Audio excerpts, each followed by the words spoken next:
name's Tim Zimmerman. Appreciate a few people who came out. Let's go around and who misses a few people tonight. I got a phone call. I won't be here. And so yeah, let's start this way and go around and introduce ourselves. Madeline with Normal, Madeline Martinez, and this board and a newbie project, and a couple of Jeanette Horton, and I'm with New Link Project. I'm Jennifer Hipsman. I'm currently working with Lamoda. Lamoda formerly is the director of licensing for the law. I'm Heather Barnett on this CPOT, and then I work at Portland, which is the city's economic development agency. I'm Rachel Jones. I have Club Sky High Farms. I sit at the board of St. John's Boosters, and I also help with the metric at the analysis office. John Monsley on Fighters Family Farms, Fighters PDX. Nicole Bowles on CPOT, but I'm also a researcher at Oregon Science University looking at the endogenous and dominant. Eric Midstrand with Multnomah County Health Department. I'm in the Tobacco Control Prevention Program, and I coordinate the tobacco retail licensing program. Not coordinate, but participate in that, and also coordinate the Indoor Clean Air Act. I am Stephanie Neal, and since our last meeting, I joined the management team of Groundwork Industries, and as of now, no more. Christina Corsi, licensing coordinator and interim supervisor for City of Portland Cannabis Program. Arania Brown, admin coordinator for the City of Portland's Cannabis Program. And I'm Tim Zimmerman. I'm with Indoor Cultivation Systems, and I'm sure I have some cannabis-related conflicts. Kimia Ueoka. I'm with the Office of Community and Civic Life in the Cannabis Program. I am a liaison to this group, and I work on the grants and policy program. Welcome. Thank you to the guests who braved the rain and traffic to be here. So this is our first community outreach meeting of the year, 2020.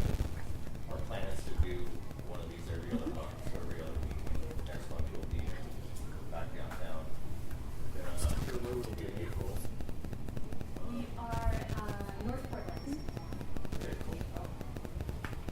And yeah, so thanks for coming out. And EDA, I believe, has some grant updates. Yes. So thank you for coming. And we're kind of working out our outreach around these community traveling CPOT, what we're calling it. So it looks like we might need to do a little tweaking so we can get some more community members interested. But thank you to those of you who came tonight, and to the CPOT members for being here, and to Sokar, Bureau Director, for also braving the traffic to come out. Update for you all on the 2020 social equity grants funded by the cannabis revenue from the local tax. We just about a week ago closed the application window, and I can let you know that we have 30 eligible applications that will be moving forward to the review panel with about $3 million in requested funds. We have $548,000 available for grants this year, so the review panel has some tough conversations ahead of them. The really exciting thing for me in just doing an initial look through is that we have a lot of new and emerging organizations that are applying, as well as some established ones, and a lot of really exciting and interesting ideas. So I'm looking forward to supporting the review panel in their work, and reporting out to you all regularly about how that's going. But the next phase, the next piece of kind of big milestone is the review panel will get together and in person for an all-day scoring session, and that will happen on April 2nd.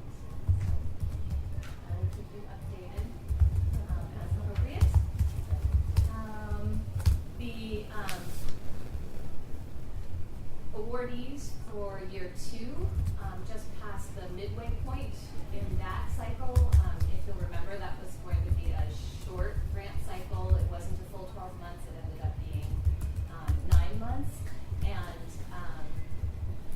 so they are just past the midway point, starting to get progress reports, and they are all doing some really exciting work, and I'm excited to share more information with you about what they're up to, and invite them to come and report out to you themselves about what they're working on.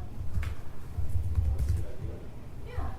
Yeah. I mean, they have a standing invitation to attend, but I think if I reach out more directly and invite them, and we carve out time on your agendas for them to come and present what they've been doing, that would be a nice way to connect with their work. So next thing on the updates, we have, I'm sorry, I'm not used to being aside from the computer. If you're not familiar with CPOT, CPOT is the City of Portland Cannabis Program's advisory body.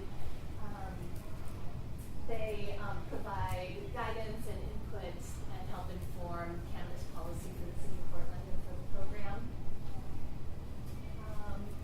The city's role is really to not only kind of adhere to state policies, statewide policies, but also to support informing them and support the city in creating policies around cannabis that lead to thriving and equitable communities, regulate businesses within our local level of authority, and educate and inform stakeholders, as well as collect and support the investment of these businesses.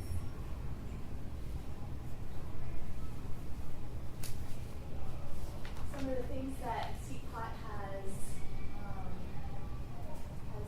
stated are important and values for the participants in the group. Things like justice, community, action, participation. Welcome to that. All right. And Christina Corsi, our licensing coordinator and interim supervisor for the cannabis program, will talk a little bit about some activity that's been happening in the short session related to CPOT's work so far. Yes, thank you. So on February 3rd, there was a House Bill 4088 that was proposed for the short session of the Oregon legislature, and it was kind of a combination of the work that Prosper Portland is doing with the zero interest loans, the technical assistance, and then there was a grants piece of our social equity grants, and then there was a piece that was taking out of our the City of Portland's social equity program for the license fee reduction, and those 3 qualifying factors is what they were using for to be able to be qualified for any grants or technical assistance. So Kimye had drafted a wonderful written testimony with the help of Sook and myself about the need for a higher level social equity program and statewide social equity framework. So we provided that written testimony, and then I also went and provided a public testimony where I focused more on our license fee reduction, and I gave statistics of how it was working and provided why it needed to be more comprehensive and robust framework for that. Out of that conversation, Kimye and I had a conversation with Representative Fahey's office on developing either a workforce task force or a work group for a social equity statewide framework to present it to the 2021 state legislature on the long session. We discussed who should be involved in that task force, the different kind of things, the barriers to entry, just really focusing on the social equity piece and more away from the license fee reduction, although we would like to see small businesses also profit from any kind of statewide social equity framework.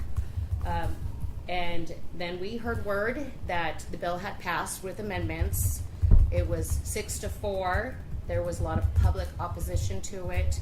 So now next week it'll go to a budget committee, and Representative Fahey's office will decide whether they have enough gusto moving forward in order to really develop this. If there is, then they will develop official task force, and if there's not, they'll just do an informal work group, but still moving forward to get it on the 2021 long session. Cool. Were you actually there, Christina? Yes. What were some of the objections to having it? Um, Was it just technical stuff in the wording, or? No, it's just a great deal of misconception on the high level need for it, or not really understanding about why we should be focusing on, with cannabis tax revenue, of helping areas of that were disproportionately impacted by the war on drugs. And why, if someone with a cannabis conviction when it was illegal should be benefiting from it now when it's not illegal. Who is it? Groups, individuals, like what? Do you know? In that session, it was mostly Republicans, and then there was one Democrat that had opposed the bill. But it was legislators, not Yes. necessarily Yes. members. No, there was no public comment on. Well, actually, there was one who had said that she didn't want to see a social equity framework move forward because there wasn't one that was offered for the medical community. So she didn't think that the recreational community should benefit. And then I know that Jeanette had also provided a written testimony as well. I did. I wanted to ask you a question though. Can you speak more to comprehensive and robust when you said you wanted to see that? Can you expound it? Yes. So it was a rough draft of 4088, and like I said, they had only, so there was 3 priority areas that they had said would qualify any applicants for a social equity grant, and those were anybody who had a cannabis conviction prior to July 1st, 2015, any applicant or licensee that had contracted goods or services with the state certified minority-owned, women-owned small emerging business, and then who qualified as a small business, which would be a total combined income of $750,000 or less. But they said only 2 active state licenses, where the city of Portland is actually 3. So our feedback on this community project was that's not the community disproportionately affected by the war on drugs. That those are all good things, that some shouldn't stay, but in general the problem is we're not talking about the communities that were impacted by the war on drugs. It doesn't do a good job outlining those numbers. So that was our pushback, is at the core of this social equity. You can't call it social equity if we're not talking about reinvesting in the communities harmed by the war on drugs. We call it something else then. But I know Representative Fahey wants a social equity bill, and I know there's a lot of other support for it as well. And it's just a process of, I think, educating on what is social equity and having all of the voices. I was excited to come tonight when you guys were talking about this. I think we all are on similar pages about what we think is missing. And just making sure we're together as we see this go forward via this task force in 2021. So, have you shared our letter with this group yet? No. Oh, well, Yes. with CPOT. Yes. CPOT. Yes. Not through this agenda. Oh, yeah, you did. So, but also we have the exact same I call read it a it. licensing. Yeah, and so, and then I just wanted to say, thank this group for, we also try to add back in, you need to reinvest in communities, you also need, I hope you saw references, you also need data, you also need some of the things that came out of your actual CPOT for major areas, and so it's already being put to good use where we can, even if it wasn't what they asked us for, we're going to insert it. So,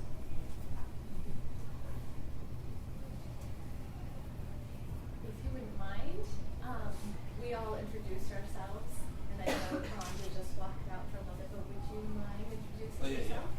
Wayne. I'm from Green Hot.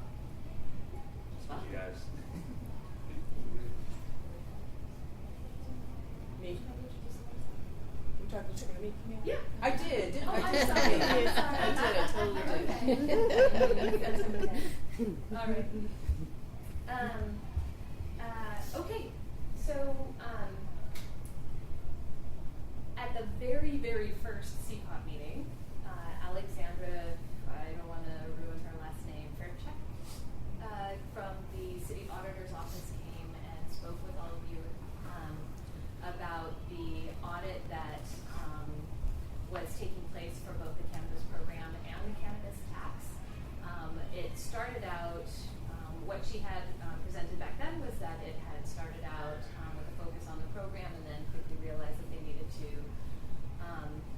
shift their focus to the use of the cannabis tax first, and that they would return to the program. So recently the report from the auditor's office on the cannabis program was released, and so Christina is going to talk to you a little bit about the findings. We want to kind of keep your work at the level of policy, but since it is something that you were involved with from the beginning, I think it also is relevant to the conversations that are taking place. So. You want me to do it? Okay. Yes. So the audit first began in January of 2019. They had interviewed all of the programmatic staff. They also did ride-alongs. They attended meetings at OLCC. So when we went individually and as a program, they asked us where our areas of improvement needed. So we told them our areas of improvement.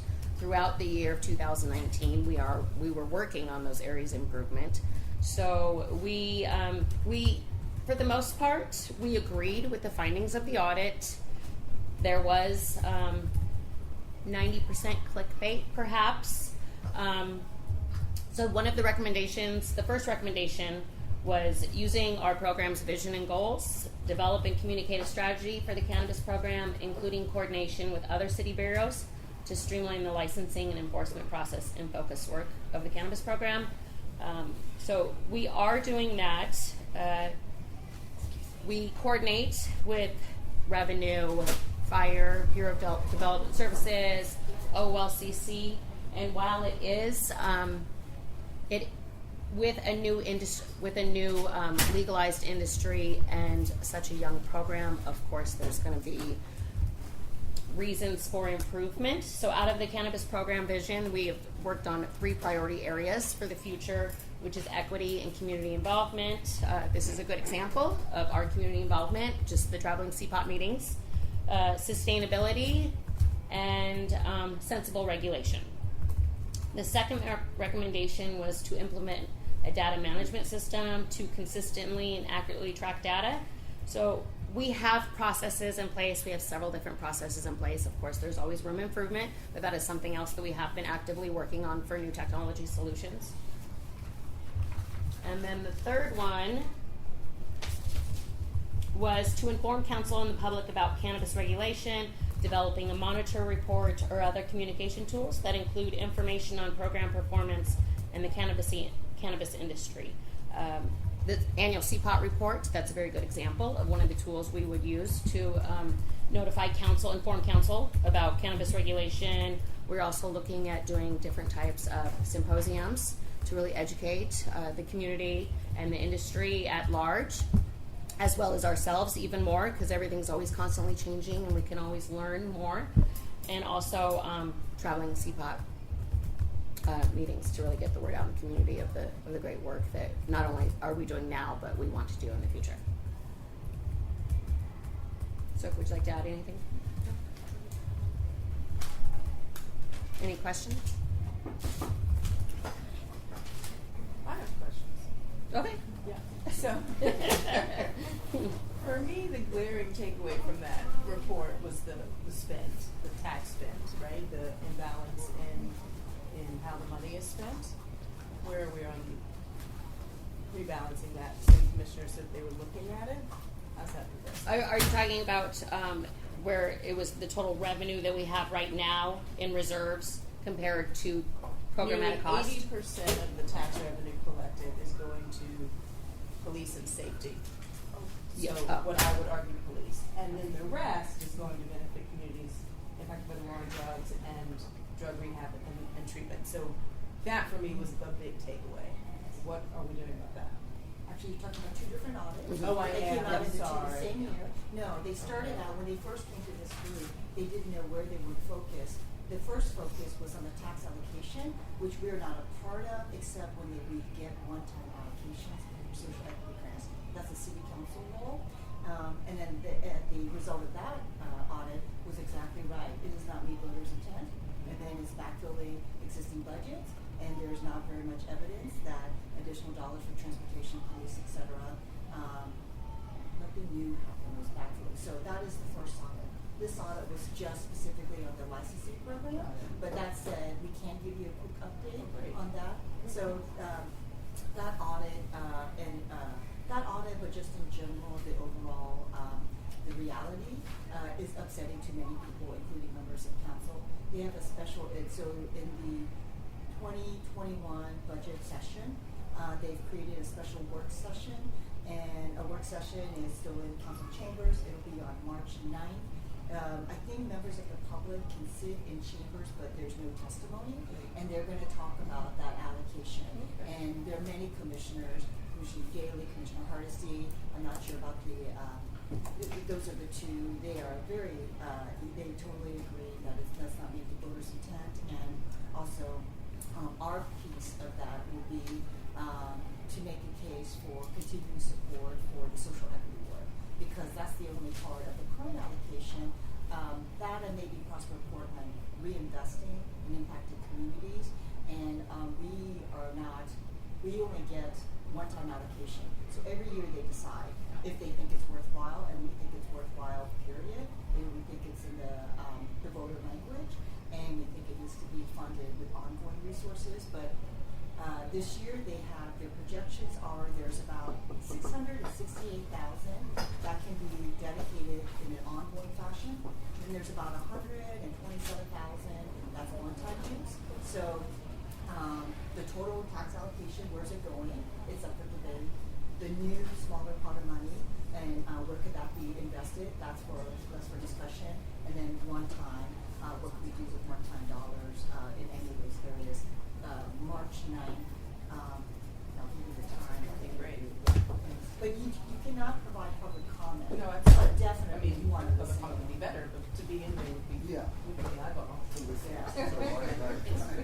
March 9th is a budget work session around the cannabis tax allocation. And it is, 1 to 1 p.m. yes. Oh, 1 to 4. Well, yeah, it's like a. Yes. The one at City March Hall 9th. That's that the you're one. writing down. That's Yeah, the one. that's the white. Yeah.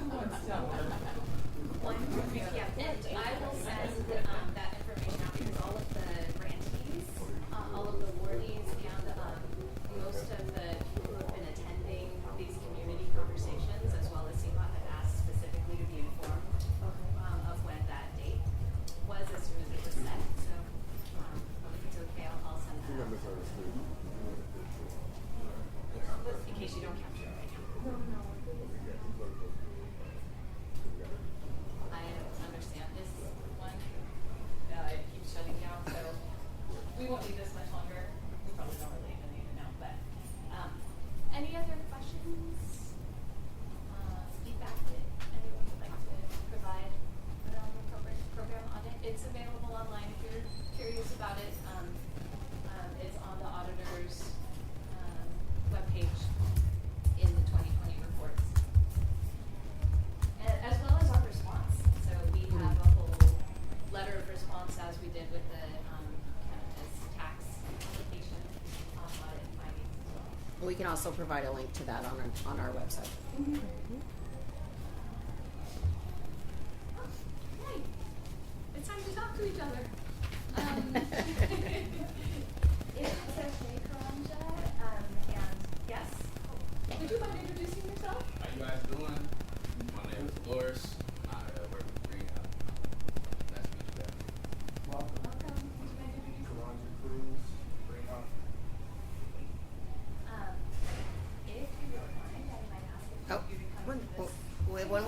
just so that we had, oh, I'm so sorry. Yes, please. Me? Yes. Oh, my name's Rosa with Momota. Thank you.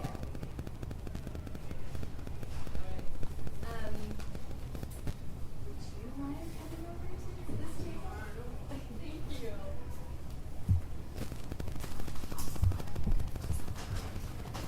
So if you haven't been to one of our community conversations before, essentially you'll have CPOT members at your table, you'll have a staff member at your table. The staff member is there, program staff are there to take notes. So just enjoy the conversation. I have a few questions that over the next hour we'd like to share with you and get your feedback on. If conversation diverges from those questions, that's totally fine. CPOT is here to kind of talk to you about what they've been working on and also get your feedback on what's working, what's not, what's been your experience, what's important to you. But they do want to share a bit of their report findings from the very first year of work and what they have found in their conversation so far to be priorities for business owners, for community members, and it's an evolving conversation. So thanks for being here to be part of it. Can the CPOT members all raise their hands? Oh.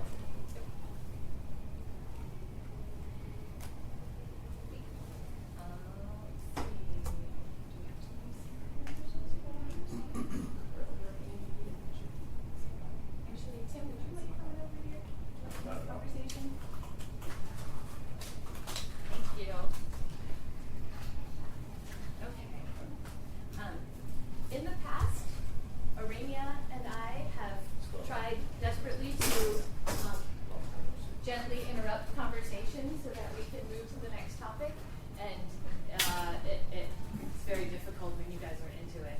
So this time I brought a lovely bell with a beautiful sound. It's not an alarming or an upsetting bell, hopefully, but let me know if it does. I'll kind of give you every 10 minutes, I'll give you just a signal or a radio well, just so you know that would be a time to start thinking about moving on to the next question. All right. Who has a question? I can either right now. Can you guys?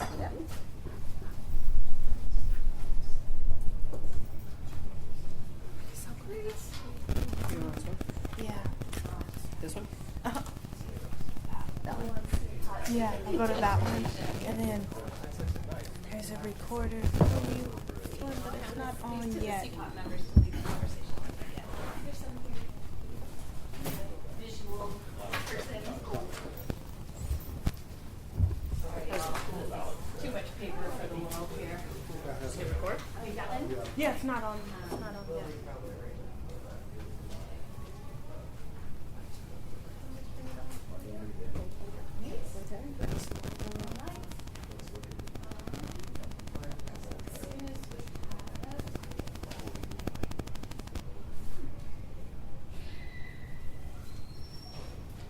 Okay. Is it still going? This one's still going. Okay.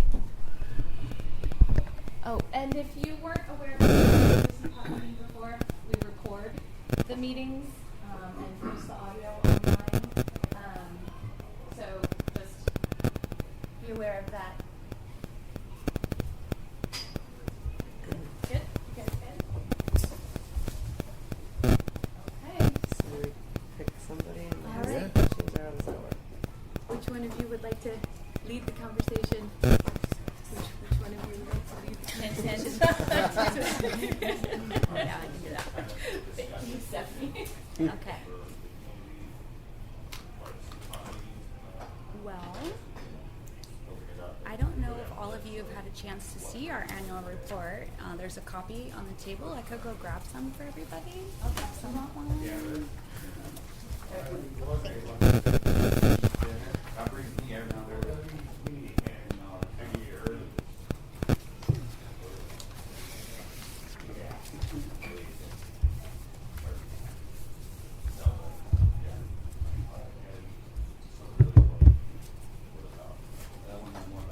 Everybody's got one.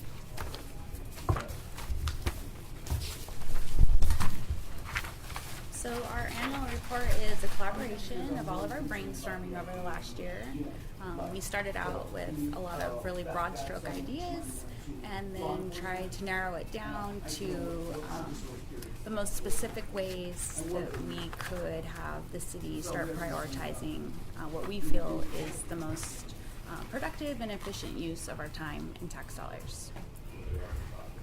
So, do you want? I'm not sure of the actual direction we want to go. Do we want to like have a little round table of? Yeah, I think we can kind of follow this as well, just see what brought you everyone here as a starting point. Okay, great. So I'll start. I'm a member of CPOT. I worked in the recreational cannabis industry for about the last 3.5 years.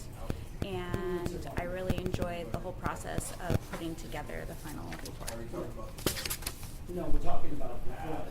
My name's Eric. I've been at Multnomah County for about 20 years and have not really been working on this issue until just recently, where my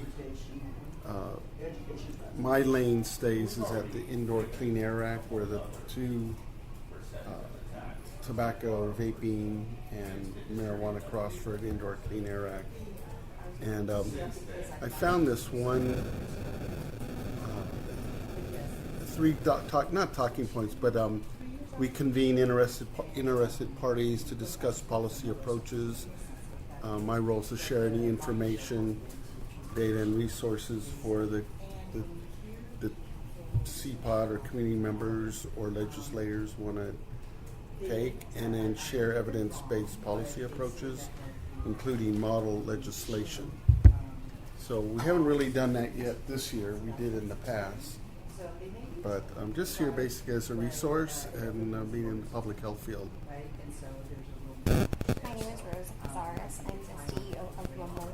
We're a vertically integrated company with 24 retailers, and half a dozen are in Portland. So I'm here for education, knowledge, to see what this program has contributed to our voters aspect. I'm not familiar with your company. Where are the other ones? All over Oregon. Oh, okay. I was thinking you said Oregon and you said Portland. Oh, yes.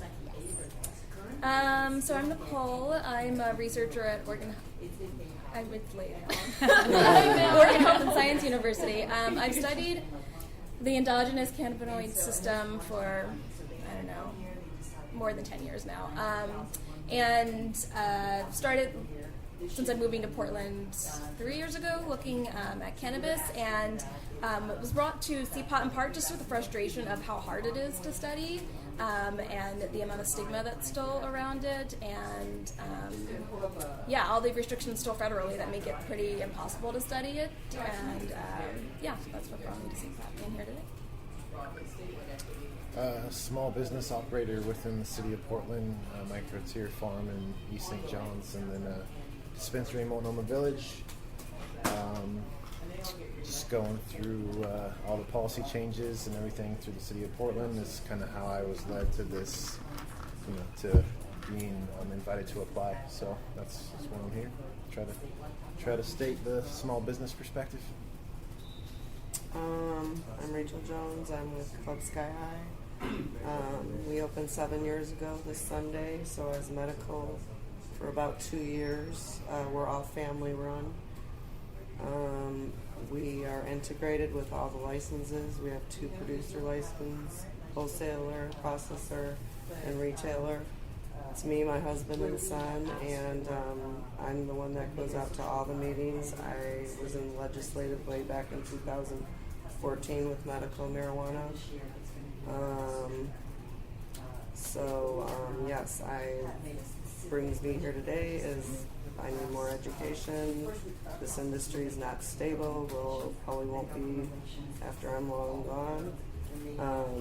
It's a constant change, and to keep up with the rules, you feel like you're reading constantly on new rules. New ones came out February 1st. You're always questioning whether you're doing the right thing. So yeah, as much education as we can give to the community and to the business owners of cannabis, I encourage everybody that owns a business to either be in their business district, to open the eyes to the people that don't see this often. So I sit on the business boosters, as I said. I've been on that for 8 years. And yeah, a lot of the people were weird about it at first, but then they'd come in my store, and they'd be like, wow, this isn't as weird as we thought it was, I also hold the tobacco license, so I go to the tobacco meetings all the time as well. And in fact, one of your guys came out and did a presentation for everybody on checking IDs, which was wonderful. That could be a very mix-up between cannabis and tobacco, I feel. So yeah. Alright, my name is Loris, and what brought me in today, I work with the greenhouse, and I'm pretty new, so I'm going through an internship right now with our academy, so I basically came here to kind of explain to you guys basically what the academy is and what I've been learning, and what it's been doing for me and others that work at the job, so I did put together a little summary of what I've learned, and I just wanted to share with you guys the academy and basically what it is.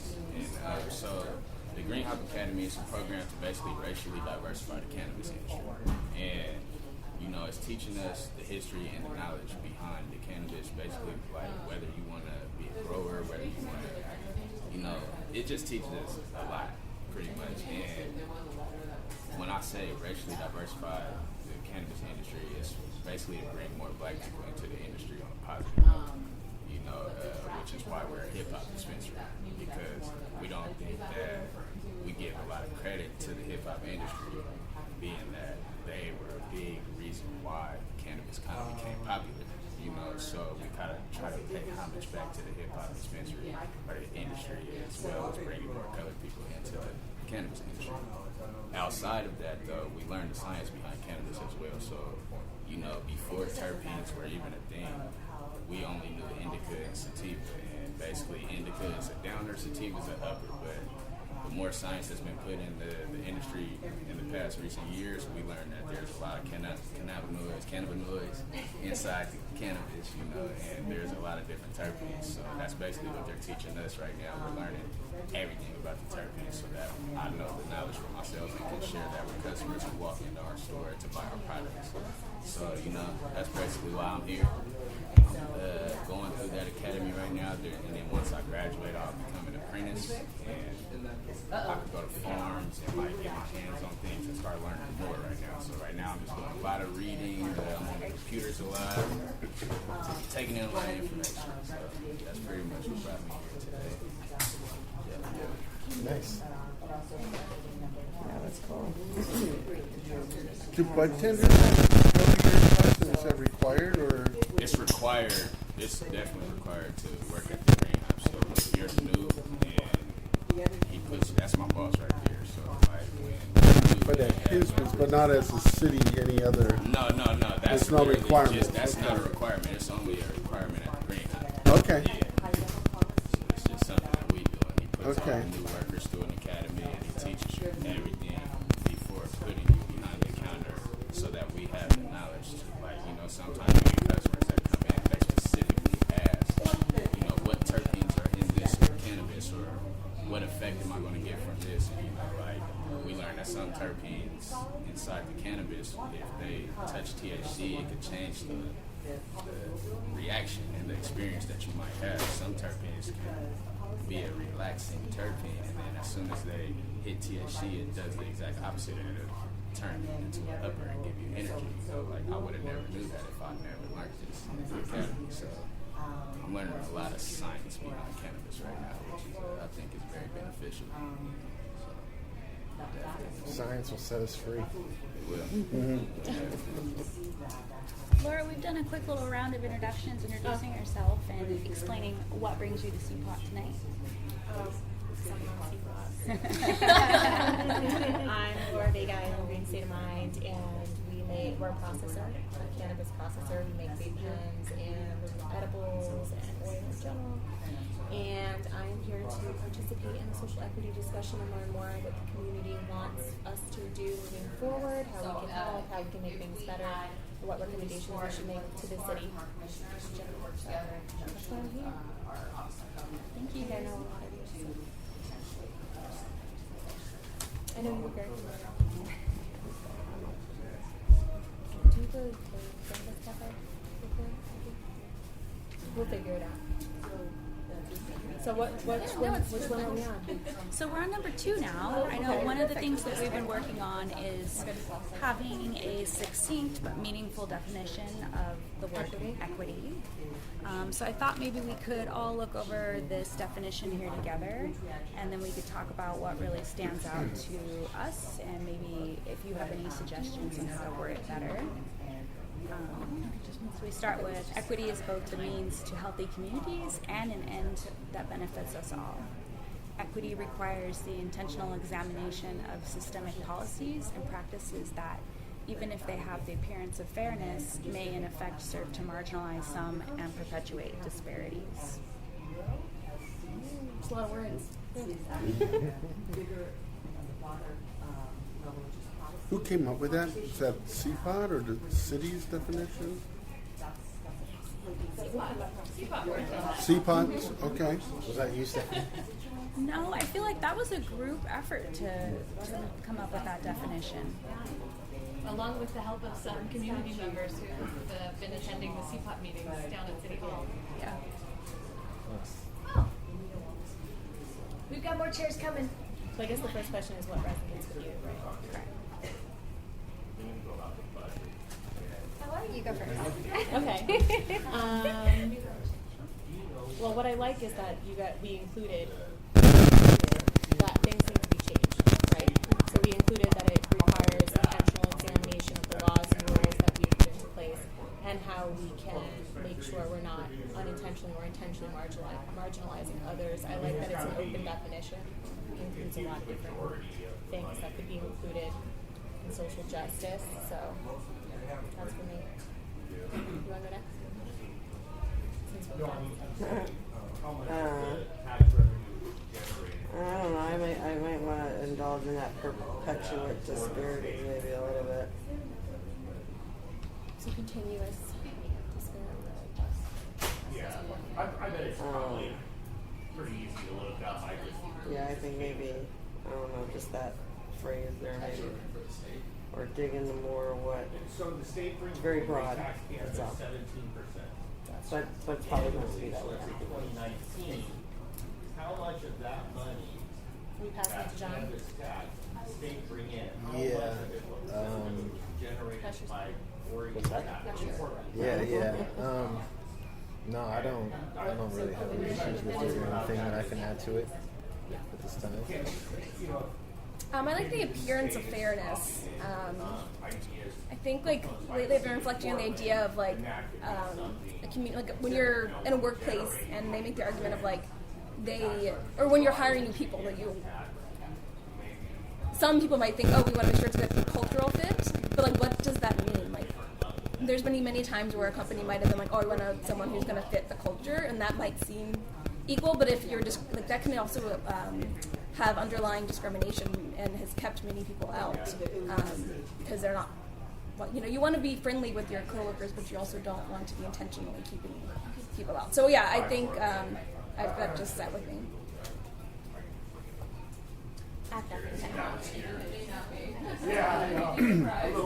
I just Googled our program. We've been working with this for a long time, almost a decade. There's a 120-page document on equity and the empowerment lens, so we include empowerment with that. But the simpler, there's a map here, like a poster, people, place, process, and power. And I can send a link deconstructing what is not working around racial equity, reconstructing and supporting what is working, shifting the way we make decisions and think about this work, and healing in transforming our structures, our environments, and ourselves. So those are the main dot points that we use. We're constantly looking at, anytime we do a policy like a tobacco retail license, what we put a lens to it for an empowerment and equity lens. So we never move forward without that. You know, sometimes we struggle with it, of course, and community members or owners will bring up issues. So we'll have to go back and readjust our lens. You know, maybe we need stronger prescription. So I can definitely share it. It's also online if you just Google the county. Yeah, I don't have anything to add to it. I think it's perfectly fine. Hi. Hello. How are you? My name is Travis Maurer, and I'm very interested in the conversation around not just equity, but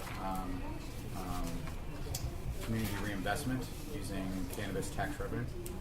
And so I'm excited to be here to listen to what everybody has to say. Welcome. What is one hope and concern that you have related to the cannabis industry?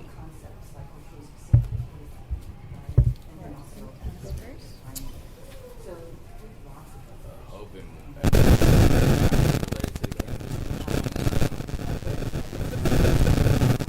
I love the cannabis industry. It's not too many concerns that I have. I just think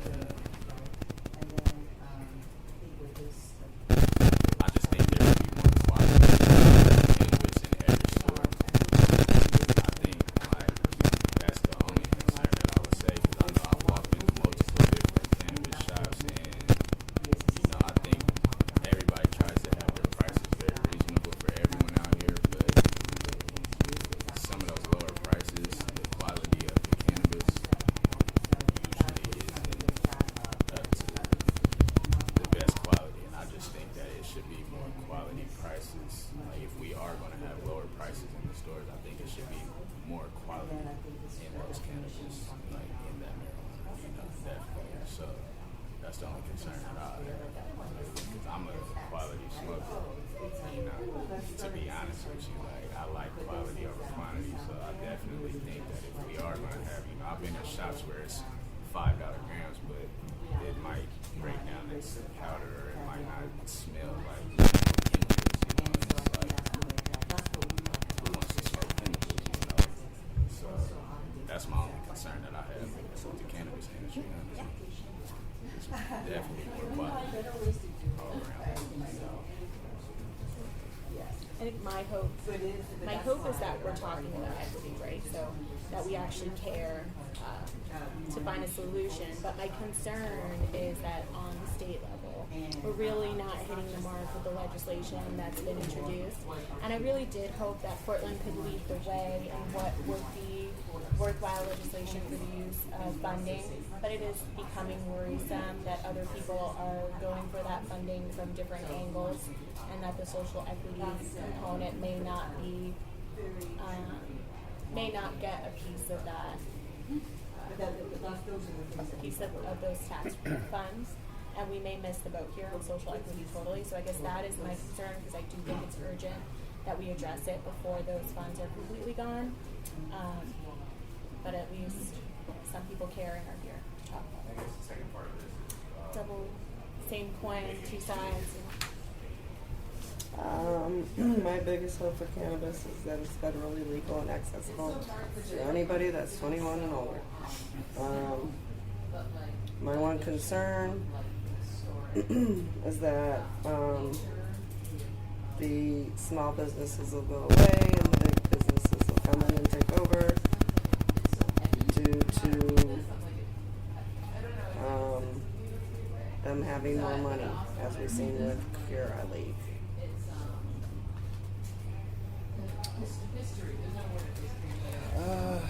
Yeah, definitely one of the big hopes we talked about in CPOT a lot is, social consumption, research and development, so that we can have cannabis competency for all the public and elected officials, anybody that has anything to do with it. I think the cannabis competency is a big piece. So my hope and concern is to see that. Because once we get that, then we get consumption, and then that's going to really make a really good bustling economy for us here in Portland, specifically, and all of Oregon, really. Yeah, my hope is definitely for increased resources for research, but also to get more diverse voices heard, and so I'm glad to see some new faces here tonight. But and my largest concern is, what like Laura said, is the that we seem like we're still in a bubble. Like that lack of communication between us and the state is really disheartening. And so all the work, it's like we're doing all this work, and thankfully it seems like the turnaround was pretty fast, and we were able to make some changes into that social equity bill. But the fact that it was even that crappy piece of original legislation came across in the first place, it's just really sad. Yeah. Had nothing to do with social equity. Yeah. Whatever. Yeah.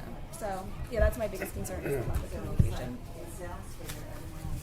And my hopes in cannabis are also federal legalization, and concerns would be over-regulating the industry and preventing growth, and that is for small or large.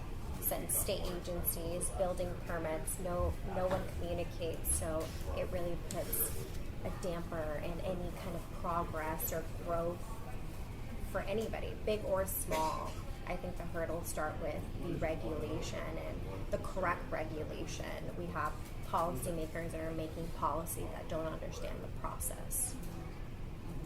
So my hopes are that if we could create a committee, state level, where it really makes sense with real business owners that are actually operating their businesses. It's an interesting concept on deregulating. We haven't even talked about that really in CPOT, so it's interesting. We haven't touched on small business, big business. You guys all brought that up. I have some pretty major concerns. I actually helped organize the group that drafted Measure 91, and I paid the attorney to do it. The two things that I was most passionate about were that a significant chunk of tax revenue go to education, because I believe that's how we're going to be able to help the communities who have been disproportionately affected the most for decades. And in the process of doing that, we were able to get 40%, as you guys know, that's allocated towards education. And my worry is that, one, there's no oversight on where that tax revenue has gone or what's happening to it. I wholeheartedly believe in social equity. If I was able to design the legislation myself, it would have stated that the people who have been the most affected get the first chance and priority of operating in that industry. But because we're in a capitalistic society, because of the what we're up against as far as that goes, that's not going to happen. When I think about those communities really benefiting from social equity, I want to see the most impact, and I find a hard time believing that in a capitalistic regime that anybody's actually going to give a F about those people, because it's all about the money, it's all about the return, it's all about the profit. So my focus is really on the tax revenue. My biggest concern is that the same organization I raised $2.5 million from to help legalize marijuana and 2014 Drug Policy Alliance is lining up and already collecting signatures for a decriminalization / legalization / healthcare type bill that will legalize all drugs and talking about IP portfolio. I forgot which one it is. There's one for mushrooms, but this one is actually to legalize drugs. And what they've done is they've drafted a measure that's going to take a massive amount of money. Yeah, Anthony's. Yeah, it's going to take a massive amount of money from that educational pool. Well, it's happening. And I don't know if it'll pass or not. Yeah, but it will likely be on the ballot. Yeah, there's a chance, but I'm going to try to stop it before it even gets there because of a bunch of other things. Not enough time to really get into that here. But we cannot allow that to happen. We need to have local action. We need to have a grassroots movement that's backed by science and reason that goes to the legislature and says, hey, these communities, one, when we ran the campaign, our messaging was the sale point, what we used to get it passed was, the disproportionate effect it had on minorities for decades. We can't sell that package to the rest of the where we had 880,000 Oregonians vote on it, and nothing's happened. That's bullshit. And so what I'm doing personally, this is actually I live in Park Rose. I'm currently working with 2 elementary schools to implement a math program that my kids are fortunate enough to go to. And we're going to do a couple of pilot programs. And the business that I'm working with is going to go in and offer these classes for free. We're going to be able to do a pre and post test analysis. And then I've already started forming, I've already started bringing together educators and minorities that I know from around the area to build a coalition of people who will be able to go to the legislature with something actionable and say, hey, this math program is something we need in our communities. They're not learning math the right way. We can demonstrate that this group of kids was able to do this, and the thing I'm going to do after that is coding. So while I wholeheartedly support drug law reform, I think putting drug addiction before the communities, children, and the interest of children in the communities, the people who've been hurt the most, is not the right prioritization of that. I don't think that should be allowed to move forward, and I think that we really need to focus on, like you, I think, said, while the frickin' money is here, the hundreds of millions of dollars, that is owed to those people. We sold that campaign on that. We cannot allow that to pass. So we're talking about the exact same thing. Yeah. That they're looking for all. We're talking about someone who's trying to put on the ballot taking all future cannabis tax revenue. Above like not 90 all future. million, But right? capping It's above up to Everything 90. above, it's everything above 45 million. And Right. the next, I Which wish. is like all future because it's been 45 million. So it's like all everything. It's But gonna it's be- like, forever. It's private. Well, I mean, how would they be able to manage that when it becomes federally legal? Well, they have big money backing it, and so Yeah, the same they do. people that we hired for the campaign are established professionals who are able to get this type of stuff done, and also come up with a communication strategy where they convince the rest of the state to do it. And it's going to be in a way that convinces the rest of the state, and we just can't allow that to happen. Don't get me wrong. I support approaching drug addiction not in a criminal way, in a health way. We know what the adverse effects are. But let's help the people who are trying right now, the people who need it right now, the kids who are in kindergarten, first, second, third grade, while we're falling exponentially behind South Korea, China, Russia, all these places in the form of education. We need to be putting math and coding programs and English programs in place so that these people have first access to that, and we need to be taking the millions of dollars that are produced, generated from tax revenue. And I say this as someone who, from 2011 to 2013, put $1.5 million of my own money in. I'm not a millionaire. That was money I made from selling weed to get this jump started and to get it going on. And I hope you guys can Kimmy, I have a question. feel the But concern. Who can we talk to about that? Like, who can we talk to about why the taxes are? You mean the local taxes or the state taxes? Can we invite someone to come to CPOT so we can find out what's going on? Maybe we can talk to Jeff Rhodes. Yes. I am putting together. Jeff, I was actually talking to Jeff about it the other day, but Yeah, we could try. We could try Jeff again. We also, with HB 4088 and the adjustment to really focusing on creating a task force, that has really kind of like been the wedge in opening the door to the state conversations with the state. And so in that proposal, it even has like, all of business owners as well as a representative from the City of Portland's Cannabis program. So the conversations are already starting to happen, and the networking, but I think it's an opportunity, like we should seize the momentum around that, because it's absolutely the time to. I am forming a coalition, and I have raised some money that will be able to do some basic due diligence and figure out exactly where that money has gone, and look to, in the next 60 days, have something put together that's sophisticated enough to be able to go get some media and say, hey, because we can't allow this. The $2.5 million they're going to put into this campaign, they should be putting into something else right now that's helping those people. So, and I wanna pause for just a moment because I think this is your second CPOT meeting. Third. Sorry. And just kind of touch base and remind everybody that when we talk about specific ballot measures or specific campaigns or specific candidates that we just have to keep it in an informational space rather than a lobbying for or against. It's kind of like, FYI, here's what the impact of this would be, so that specifically for CPOT members, but just so you know that I'm aware. I have to kind of keep us in that space so that. Well, I'd love to learn more. Yeah. I'd love to see who we can talk to just learn more about both sides. Fantastic. Yeah. Thank you. I'll work on that.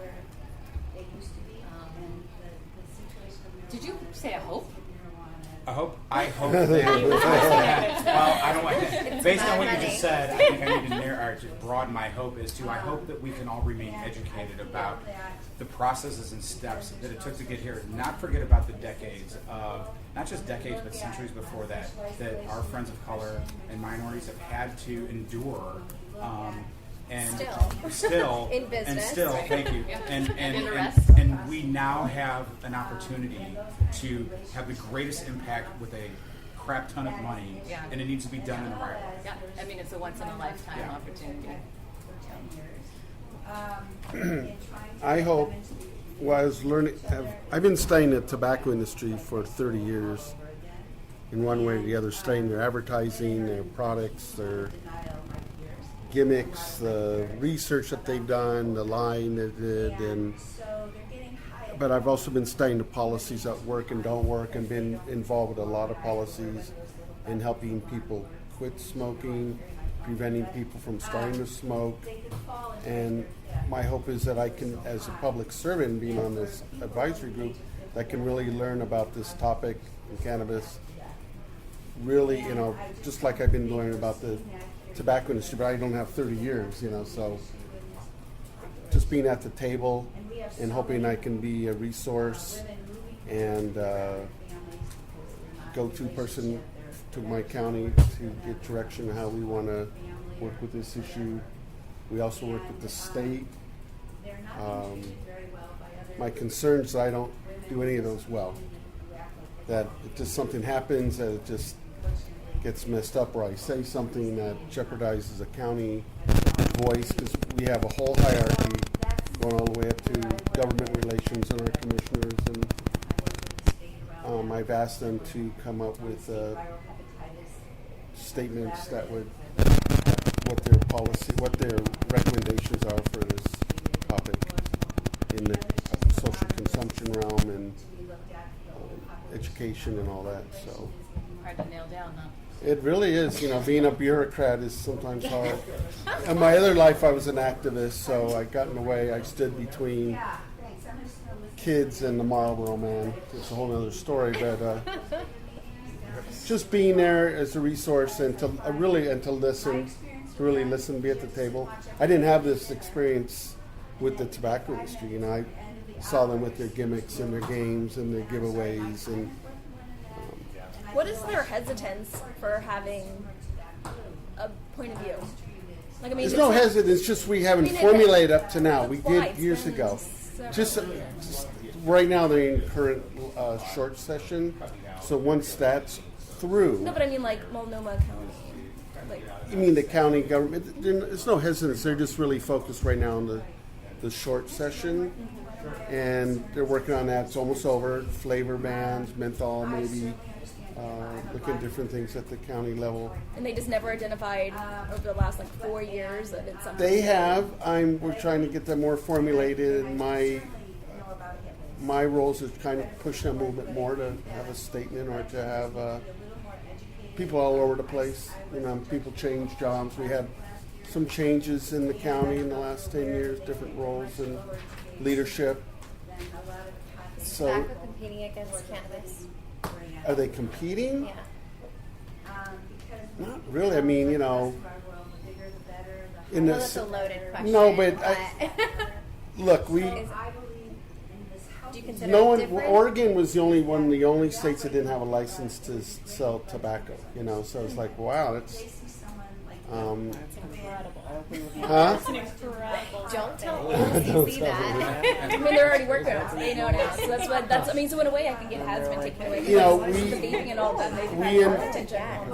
And my job too is also to enforce the law, enforce indoor cleaner acts. I've had to go to businesses that are smoking marijuana in the back room, or on the patio, the restaurant, or 10 feet in front of the door. But I also enforce that for vaping and cigarettes. Are you part And of we- the group that the governor put together to discuss vaping and tobacco? No, I'm not me, but I help support documents and information as needed. I think I explained a month ago at my first meeting back here that I helped get the parks smoke-free, and the same day, the city, Portland Parks, same day it went smoke-free, the marijuana became legal. So people, we can smoke in the parks. So, but it was really cool that the city didn't want to have punitive issues of people smoking marijuana or cigarettes in the park. You know, warn them, hey, smoke in park, come on, put it out. You know, but it wasn't just focused on secondhand smoke, it was focused on nature and fires and kids and litter, kids picking up in the sandbox, stuff like that. So we just kind of worry, but not giving people $75 fines. You know, we're not into that. I work with I used to work with called the Big Village Coalition, and they work with teens on preventing alcohol and marijuana use. Because we do know that marijuana, the developing brain, is not good like any other, like alcohol or nicotine. The earlier you use it, you become, the more issues that come when you're adult. So we're always into research and science, and I work with a lot of business owners. I think that's my strength. I know a lot of business owners and work with them, even when there's a big issue at their site. So I hope I'm fair. I communicate. I want to listen. I want to get back to people. If you call me tomorrow and you needed something, I get right back to you as soon as I could. I work with other counties to get their programs going too. So kind of a big resource. Did you say yours? It's not a stop. It's just kind of like every 10 minutes I'm going to make you aware. 10 minutes have gone by. I'm done. Can we rewind that? No. Well, I guess I'm hopeful that as an advisory body, I don't think many of us thought we'd have a big impact so soon. And it's really great to see the response to our annual report is being taken to heart, along with the tax audit and the cannabis program audit, that it feels like in March we might actually have our voices heard at the City Council and make some immediate progress. That's my hope. And my fear is consolidation, diversity of business in this town. So, we have a few minutes left, right? Yeah. Well, we didn't hear this. Right? We went for Yes. yes. Okay. I mean, I want you all to know that we as a program have been getting nonstop calls, emails, outreach from people in legislators' offices with our state, with other states, with other countries, and we have been sending them your reports. We send them chunks, excerpts from your work, from conversations like these, like we're having all, there'll be notes from this meeting, and all this stuff is starting to get attention. So I want you to know that the fruits of your labor and the fruits of these conversations are actually being heard around the world at this point. What countries?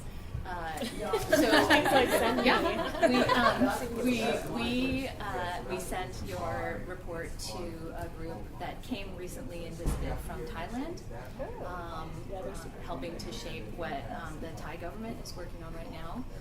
Christina had a long conversation with a representative from the Netherlands, because they are looking to make some changes there. I have an appointment next week after, with a team of grad students from UC Irvine, one of the UCs, they are doing a full comprehensive analysis, like a huge project analysis of all these social equity programs. I mean, it's just been constant. We met recently over the phone with Representative Fahey's staff, and talking about the framework and the task force. So we got interviewed by Oprah Magazine. What? So I know. I think I spoke to Jeanette as well. Oh my God. And all of these people. Oh, and I sent a copy to the Drug Policy Alliance because when I was at the conference, I spoke with the woman who runs the program of around supporting municipalities in standing this sort of work up.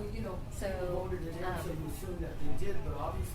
even though there are all these conversations very early on about the type of advisory body you are and having these kind of layers of buffer between you and city council, there may be some layers between you and city council, but we are providing your report to everybody all over the world. So, and it's super cool.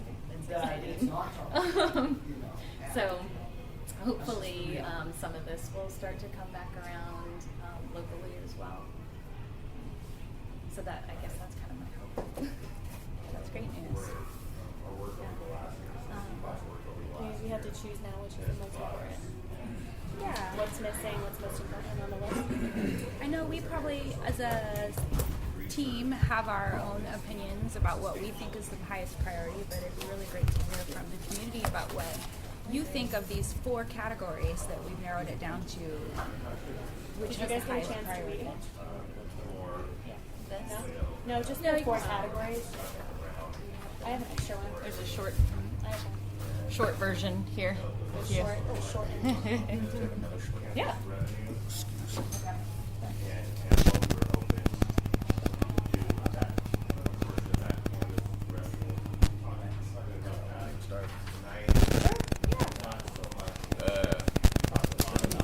On this list, the main thing that was most important to me was the competency.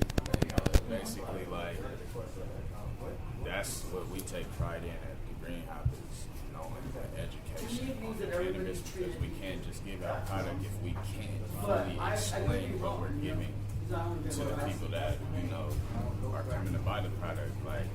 And I think a lot of places, they just want to make their profit, they just want to get the money behind it, but are we really doing everybody a good deed if we can't really give them the proper education on what we're giving them? If somebody comes in and tells you that they don't want to go to sleep or they just want something that's going to relax their body, you can't just tell them, oh, this is an indica, and there's words written down saying that this is a relaxing drug or this will make you go to sleep. How does that make you go to sleep? How is this going to relax you? You can't just say that just because it's written there. You have to be able to explain that, because there's going to be customers that are coming in specifically wanting to know the effect that they're going to get from a specific weed. And there's a lot of stores that I've seen, and multiple different strains of the weed will probably have the same effect, and that's not true. So I definitely believe in that. I think that's really important, and I think a lot more we need to know the education if we're going to have cannabis in this community. We're going to bring this in the community and serve people out here. We need to serve them correctly. So the science and education behind everything is very, very important for everyone to do. So that's definitely the only thing is the most important. I don't think anything needs to be added. It's a great list for sure. That's the main thing that stands out on the back of our mind. So I have a quick question for you. Yeah. Since we are not policy-wise allowed to promote cannabis as medicine, it's considered a violation. But when you say education or really promoting true science, where in your academy, where's your research coming from? Well, is so it just I internal research, or is it? No. So I haven't graduated to the apprentice level yet, so I haven't been able to go to the farms like everyone else. But once I complete this internship, I have probably another month left, and I'll I'll be able to start going on the field trips. Like we go on field trips probably twice a month, and we go to different farms, and they teach us about Based the on terpenes. what? Right? Like, because none of us really know, like, what we're doing essentially, right? It's just like years and decades of someone growing and certain, obviously extraction, we've progressed from CO2, all of us owning an MRX machine to that technology. But I was just curious on like where the knowledge and the education's coming from, because we have a lot of retailers, and I always try to promote that it's almost like your own opinion for a product and not promote that medical benefit, because you're at a point where there is sick people that are out there. Like I've had a staff say, oh, this is great for cancer, and I'm like, whoa, You heard. You can say you heard. right, like do not, because it's like when you're sick, it's like a moment of weakness where you're like, I'll take everything. There's that boundary, right, of true education. Like Laura does a lot of our extracts, and I'm like, I know nothing. I need you to tell me what I just know from what companies. While it's true, you might not know what exactly what cannabinoid is going to do what. You can still learn about the different cannabinoids. You can learn about the terpenes. Yeah, that's you what I can learn mean. about It's the like, and there's you Google that, like Google Scholar. There's plenty of papers that can teach you all of that basic stuff, and there's conferences that will teach you what we know right now. I mean, there's plenty of systematic reviews that'll go through randomized controlled trials of at least like THC and CBD's effect on multiple sclerosis. So there's some basic science. We don't know about like the entourage effect that hasn't been well studied in a true randomized controlled trial, so you can't go that far. But I say that all the time. Affects The everybody entourage differently. effect, you can't. It's not even a real thing. It's marketing. That's why it's not a pharmaceutical. You can't prescribe it. what about Dr. Because it's Russo's not research? prescribable. Isn't All that the there's Dr. Knox has a really good class I've seen. yeah? So there's Dr. Russo. Russo, he's the one who's promoted that effect, Yeah. but there's not like actual, like the There wasn't a actual, controlled study. yeah, like that was all, like that's all theoretical. Like what he pushes is theoretical. There hasn't It was actually also been. vaporization, and it wasn't eaten. Like it wasn't digested. It was just vaporized, and it wasn't a double control something or other. Yeah, that's why we don't write indica sativa or anything like that in our articles. It's not. It's mostly all hybrid anyways. It's misleading. But it is interesting, like how do we get more education? And I think we haven't really talked about that too much, but I really think that's important. Of how do we educate? And what Rose is bringing up is super important too, because the FDA does kind of has limited cannabis and CBD, and you cannot, say this is. You cannot say anything about any diseases. You cannot say anything unless FDA has said that it is. And they're not touching cannabis, only pharmaceutical cannabis, and some of that is. There's only 2 right now, so it is a weird space we're in, education-wise. I don't know how much we focus on that competency, but because there is that piece of competency as well as just understanding where that line is of. Yeah, we did talk about. I mean, I don't know. Stepping into. we talked about research. We talked about a little bit of the competency, and I only remember because I remember thinking that this was something that we could bring to as a city, but then I think something was like, it wouldn't be that easy. But we were talking about like, well, the city could provide, oh sure, the city could provide funding for a training program that is made available to others. I think it's very important. Yeah, it goes so closely with the research too, because there isn't so much funding for that. Certification. I promise I didn't plan it yet. So anyone else in the community have ideas? I mean, I think that's where the education is lacked. I mean, I went through 200 bartenders, I think, in the last 3 years. How many? 200. Wow. Yeah, I mean, they come into it like we pay $1 million an hour. I'm like a retailer, we're retailers here. We ain't get rich here. So pay a lot of taxes. Come into it as, it'll last about 6 months. They get the education. We train our employees a good most. They have to know how to do everything. There's a lot to do. Like my daughter says, by the time you leave here, you'll know how to run your own business. Because we do marketing, we do everything ourselves. But the education is definitely lacking. But everybody has their own opinion about the effects and what this is and what that is. So how do you really give education to something nobody's very clear on? We can't even get the rules clear.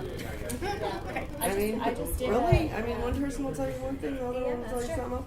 It's like, oh, okay. Sometimes it's good just to know that we don't know, right? Because I just did a whole class for our distribution company on our science, on what we say about our products. And a lot of it was people were like, oh wow, so I shouldn't say that. So we can't, this isn't reality, you know? And I think it's important for the bartenders to know that, you know, what doesn't exist. So the elephant in the room is what does. Right. So, Right. you know, But the letting them not know. scariness of not knowing anything that's federally illegal, this is a time when we should be making the people that are in there feel secure, right? This is, you know, Is any of that covered in the OLCC? Question? It's really like how to check ID. It's how to not smoke with them outside. Okay. Yeah. Don't sell to minors. Don't sell to minors. Yeah. Don't smoke outside. right. And then how your rules collaborate with their rules and then spit out those rules, right? So then, Even the like in the regulators city of don't Portland, you understand can the do rules this, and rules. right? They said, oh, you can deliver to anybody. I'm thinking, no, the city of Portland said only Portland, and it has to say Portland. But then they opened up to where, you know, so then everybody read it, well, you can bring medical patients and pack them. No, the city of Portland license you first. Like they don't, even the municipal, the way it goes, you know, city first, then state, then whatever. Yeah. And what I'm trying to say is super important too is how do we get clarity on the regulations? Right. Because I don't know that they're clear, and I don't think that even cannabis business owners are clear on that. And should they have to be paying attorneys exorbitant fees to find out exactly what is the meaning behind those rules? Because so often, right, we call the OLCC and or ONI, and they'll say, oh, right now our current reading of that rule. And it's like, well, I'd love to know that in advance. Can you tell me interpretations in advance of what you think this means? Right. That's very important because we all want to be rule followers. So other things you have, we have tried in the past through the onboarding process, or like the new licensing process, and through renewals to provide information and also to try and gather information about our business owners. And my understanding is that it was not received well and not responded to well in the past. But I feel like there's an opportunity now. I think early on, everybody was just like scared, freaked out, right? But I think now everybody's more open. So it may be a great opportunity for us to. Well, they're not only freaked out, but the industry took a big hit last year. All of us did. So all of us are back in the shop, so we're all working. Right. As owners, you know, and yeah. Yeah. And they're not projecting, I don't know what's going to happen this year. It's real We like, gotta stay positive. Yeah. I'm It's like, gonna be "Ooh, great. okay, we're going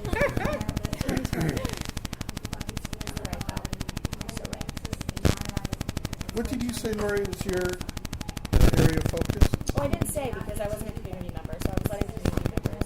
Oh, Which one would you? Which one would Those you? are all You know what Would I you think? put it in your I top of your think list?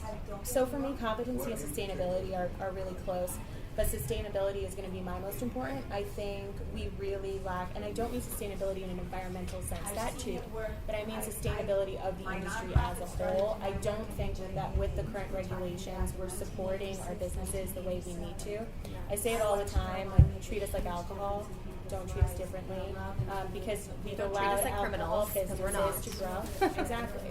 And we are being held back. I think it's very hard for small businesses to grow. The regulations are very inhibitive. And I think a lot of them are unnecessary. And Stephanie has brought up a lot of great things like about packaging that are just it's exorbitant. I mean, you're really asking a lot, and I think that we've seen over the years that sometimes big businesses will push for more regulations because they know it'll be more expensive and they know the little guys can't do it. And it's a means to push people out that, you know, unfortunately is easy for regulators to get behind. And I think, you know, we need changes. We've been in business now for 5 years. We've had recreational for a while now. We know what works and doesn't work. We need to really reevaluate those regulations. Everything from labs to packaging to, you know, edible limits to vape pens to what are actual terpenes. Like, there needs to be re-education of our regulators, and we need to see if that's still working, because otherwise what we're going to see is that great consolidation. We're going to see just big business take over whole aspects, and we're not going to have as much diversity in the market, and that means we all lose, right? We get a couple strains of weed now, and, you know, a couple brands on the shelves. Well, everything's location driven right now. It's like doesn't matter. It's just where you are, the convenience, location. And then what we saw last year was a huge migration of people who were at shops started leaving, going back to black market.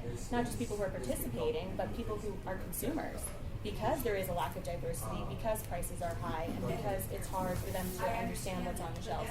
And that's not the direction we want to go in. We don't. We want this industry to be strong, to be big, to be, I mean, we want Oregon to be strong and big too, right? We want our industry to be good. So I think that's the most important to me. Obviously, social equity, super important. I think that's the most urgent. But I think sustainability is something that we need to really develop a plan on. What we're doing is not working. No. We're all dying. For anybody, big, like I said, big or small. Right. Like everybody is drowning, whether it's in policy changing, staff changes, finances, business structures, waiting. Lots of waiting. Waiting. Yeah, waiting. 3.5 years. Like, you can't even launch a product without packaging approval. It makes no sense, and all we're going to do is just allow California to be the exporter state, not us. Right. Like, they only limit us, 10,000 square feet per license? It's insane. There's a lot of old regulations that come from a fear-based decision-making process. And I think a lot of those fears have been alleviated. There are resources to demonstrate that those fears were not necessarily accurate. Certainly haven't been propagated. Right? So it is time for a change. So that's my 2 cents on it. We'll see. So how would you propose to? You'd have to legislator to propose changes. Policy. It's rulemaking. OLCC. So we're working on it actually between us together. I feel, okay. and Danica. Danica was director of policy, right, and now she's a consultant for Lamoda, which is huge for us, and she'll be working for our law firm. So we're kind of creating a lot of the realistic. For her, it's like coming, someone from government coming into the green side and really seeing what works, and we're going to propose what we feel the changes are, and not so selfish. Like, usually people that are in like these kind of groups, it's like a benefit, like what benefits me and and it's not about that. At least it's not about that for me. I don't feel like it's not about that for you or any of the women that are part of what our group is of discussion. We want the industry to grow because Oregon is practice for us, I feel, to get ready for us to be able to export. I mean, we contribute a lot in tax revenue, but imagine what we could sell to the world.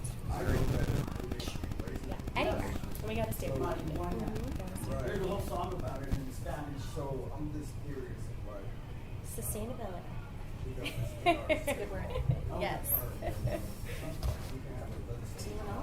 What's your vote? What do you think? Well, I think everybody can guess social equity and research, but I do have a real serious doubt about the equity as far as minority business owners, because as long as we're operating in a capitalistic regime, I just don't see.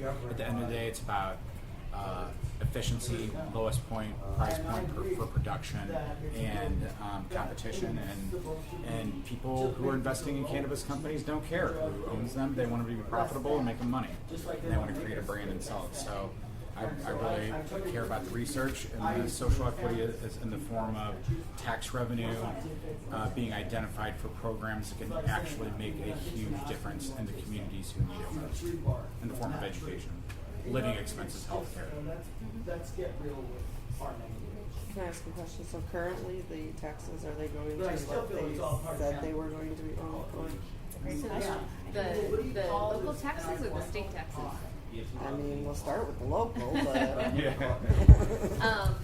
so depending on who you ask, there we go. 85% of the local tax is essentially going to public safety, and is going to these sorts of community reinvestment grants and social equity work, economic justice work around the cannabis industry and small and women-owned and emerging businesses and minority businesses. It's a tiny amount compared to the whole. I think that the intent when it was put to Portland voters was for the to be distributed differently, or at least more fairly, across the three priority areas. But it was never specified clearly and outlined in the ballot measure, and so therefore the decisions have been made in a much more flexible space than intended originally. But the 85% is going to the Police and CPOT. the programs that were chosen that we all voted for. Well, Schools. So at the state level, that is set. I mean, they set that the allocation amount. So 40% to education, 10% goes back to cities and counties. Law enforcement, mental health and addiction. A bit is carved out for drug treatment and mental health and addiction. And those are pretty much earmarked. The amount that goes to each city and county is dependent on the population of that municipality and whether they opted in to the adult use market and how many licensed businesses they have within that market. And those are all the portions that affect how much goes to that particular county or city. But at the local level, I think the big conversation that's going to take place at the March 9th budget meeting, work session with the city council is, are those percentages being allocated as the voters intended them to be? Is this reinvestment going to where Portland voters intended Are they it to going to be? be making a decision, or is it just a discussion? It's a discussion. Okay, maybe Right. we could meet with them after. Like, do they come to these meetings? Any of the city council members? They don't, although our commissioner will be coming to the next meeting. And one thing I want to pose to CPOT tonight that I need you to vote on is to move the CPOT meeting 1 week forward so that you can have that meeting and that discussion with Commissioner Udaly prior to that work session. Otherwise, the CPOT meeting falls after. And it's better to have it before. Yeah. I intend to be at that meeting. I haven't been asked to be at that meeting, but I will be there in the peanut gallery. And now is the time leading up to that meeting. If there are conversations or connections or associations or groups that you're working with, and they have roots for communication, that those are opportunities for you to be educating our local leaders about what's important. But we can't comment, right? At that work session, it is not. There will be no opportunity for public comment, although there are plenty of regular city council meetings in between that all have public comments, and you're welcome to come and present to them what's important to you at any of those. Is it a morning meeting or? It is 1 to 3 p.m. on March 9th, and I think that's a Monday. Would it be beneficial for our community members and ourselves to reach out to our commissioners, and can we submit written feedback, or? You are always welcome to reach out to your city council members about anything that is important to you. Great, making sure that's still allowed. As an individual, as a private individual. Right.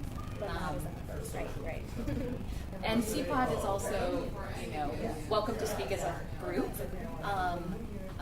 It just has to be decided on, and then we need to make sure that Sook knows that you guys are going to do that. And I was going to say most groups get time with the city hall people, like, us listers get to go down and talk to them 3 times a year, 10 minutes. Do you guys get to do that with CPOT? So our commissioner and our commissioner staff are always invited to the CPOT meetings. There is not a set date for a debrief, although my hope is that in the future we have presentations. We do get to present all the grant stuff, and so we get to talk a little bit about what CPOT's been working on at that point. But did anybody apply for that grant? The most recent one for the minority? Some people. 30 people did. 30 organizations did. That's a huge. Yeah. I know it was part of the Prosper Portland. It was like, who ended up doing? Was it Newly? She's usually here. She's not here today, though. I don't see her. From Prosper, the dog CPOT. Oh, her dad. There she is. Oh, yeah, she would know. Yeah. She's Prosper. Eric, what's your vote? Did we get to you? What do you think What would the you top put? priority? Me or the county? No, I like. I want to go with the county. I like that. I am the county. I'll get back to you now. I like competency. You know, we're embedded in social equity with our equity lens and empowerment lens, but competency, I think, really needs to step up and be a characteristic of what we do and how we respond and how we work with the state and how we work with the city and the OLCC and business owners. So I think the biggest, I like someone said earlier, sensible regulation or sensible, you know, I think it really needs to be thought out, you know, in some back room and duke it out for days and days till you can come up, you know, like Middle East plan or something, you know, you really, it's a lot of issues. I like competency on our staff's commitment to this and the team and providing competent research for everyone and education. I would love for you to take a look at Denver Public Health's Okay, I will do marijuana that. pages. I will do that. They have done, I think, a beautiful job of partnering with industry, Okay. with community, and really using the data that they're gathering to give the most current kind of Okay. picture of what has been the impact of Yeah, adult okay. use. What Okay. and it's I saw them present at the Billy Williams big kind of law enforcement meeting. And they presented without emotion, without feeling. Yeah. They were just kind of like, here's Here what it we're is, yeah. finding. Okay. Here's what we're not finding. And our role is to support the policies and educate. And so that looks like, based on their website and their web pages around. Okay. It's nice to see that they are the position that they have taken. Yeah. I was invited by them about 3.5 years ago at their symposium when they were first getting started. So it was nice to be there. I haven't been back since, but I will definitely look at that. Yeah, field trip. Serious? Yeah. Did you get a chance to vote? Or We talked about it. Yeah, I just hearing everybody tonight. It seems like the key to everything is competency. It really. No, it really is, I think. We have a base. Did you chime in? Sustainability. Sustainability, okay.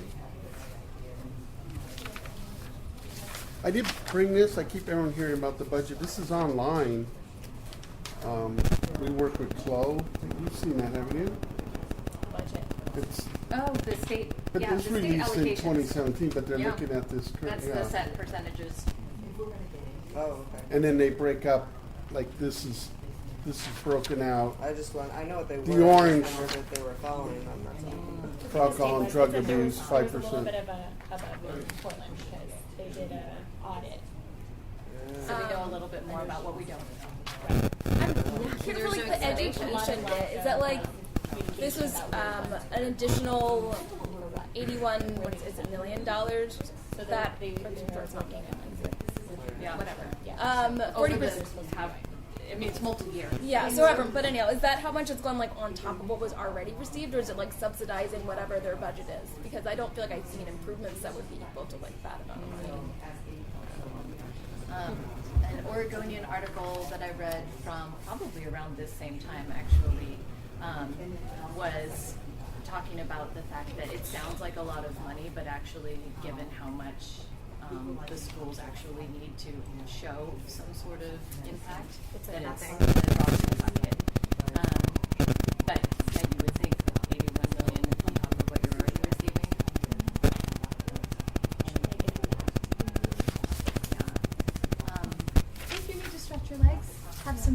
we don't have any way to take leftovers home tonight, so please feel free to eat, have something, and then in maybe 5-10 minutes we'll reconvene and we'll do the last few. We'll report out to everybody about what we've been talking about, and then do the last couple of pieces of CPOT work.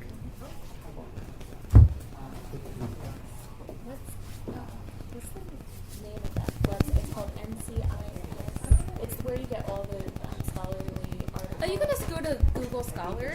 That's better because you'll get more access. There's PDFs that are made available from various. There's one website that I mean, like the NIH.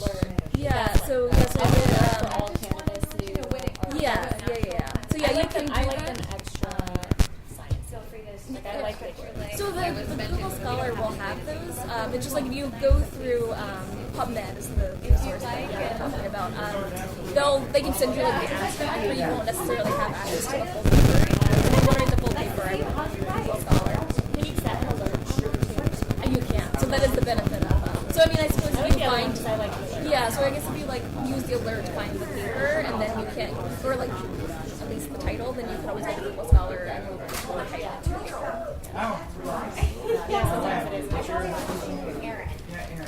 I do love reading. I do find it very useful. I've been doing a lot of research right now on nanotech and how it's related to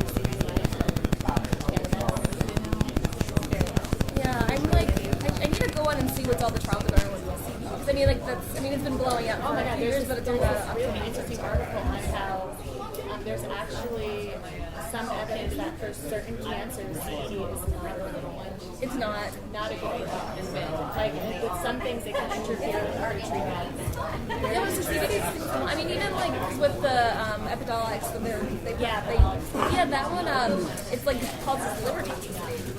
So I mean, obviously it's better than having seizures, and those that it works for doesn't even work for everyone. But it's such a high dose. That was really interesting. I mean, I was following that that whole process. Super interesting. I mean, I'm still curious what's going to actually happen with the hemp stuff because since that is actually a drug. Hey, I mean, you ever heard of self-portrait? I feel like we would have learned if we, alcohol's been around for a while. It's like you don't have to reinvent something. You know what's so interesting about alcohol? So alcohol started out as just these couple of family businesses, right? And then it became they ended up buying out a bunch of people. So kind of like what's going on in cannabis right now. You mean as far as consolidate it? Yeah, and then you just have these giant corporations, and only now.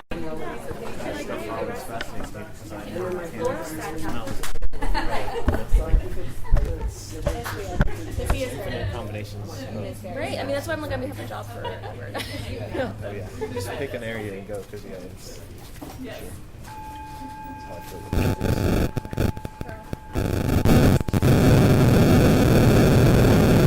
It's beautiful. Thank you. What I was hoping at this point is that CPOT members who were at each table, not all of you have to do this, but if one or two of you CPOT members could share something that stood out for you that a community member brought to the conversation. We not only took notes, but we also have audio. What we typically do after these meetings is I gather all the notes, and then I also re-listen to the audio from each table to make sure that we captured all of the feedback that and all the conversations. So, and then after that, I'll provide everybody who's in attendance here with the draft of the notes, and you'll have one more opportunity to say, no, that's not exactly what I meant by that point, or I forgot I wanted to say this other thing. So, and then after that, the notes are finalized from the meeting. So, ultimately, all of that goes into and informs the conversation that CPOT has and will continue to that they are currently working with need to evolve, how they need to be adjusted, what needs to be included. If you all signed in and put your email on the sign-in sheet, you will also be alerted to any time there are other get involved in it again. And as things kind of roll out, so anything exciting or interesting that's happening with the feedback that you provided us, you'll receive an email that just kind of lets you know that things are happening. So thank you. So if I could get from this table a CPOT number or two to something that stood out for you that a community member brought to the conversation. What stood out to me today is that the key is competency. It was kind of a unanimous vote. And the thing I heard loudest and clearest was that the impact on our whole community is bigger than just the consumers. It's also everyone on the workforce and protecting them against the liability of being educated correctly.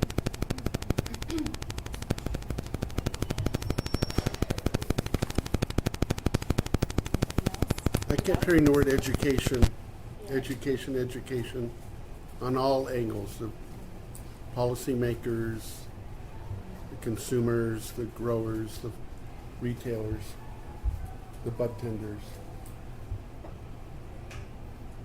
Also, we talked about sustainability for businesses, supporting our businesses, better regulations, ways to help them grow and help them survive. That we haven't really talked about too much yet. Let's see.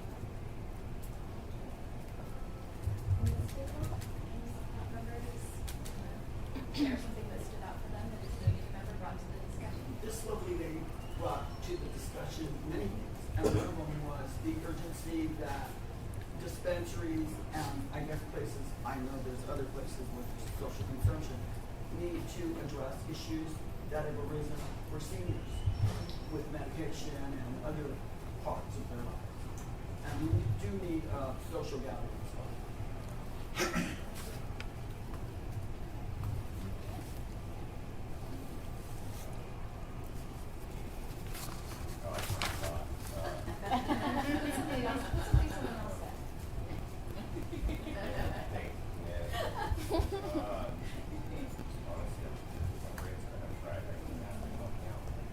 Well, I mean, I think we spent quite a bit of time talking about advocacy and how maybe the CPOT or the city can play a role in helping to assist that. There was some like cool connection points. I feel like I talked about like youth standing up and also being able to folks elder voice into the room. So it was kind of cool to like talk about those voices at the table. I thought it's something Casey brought this up. It's actually a really good point. You know, I'm sure a lot of us, maybe not all of us, know the history of the word marijuana and kind of the negative connotation that it has, or actually a negative connotation.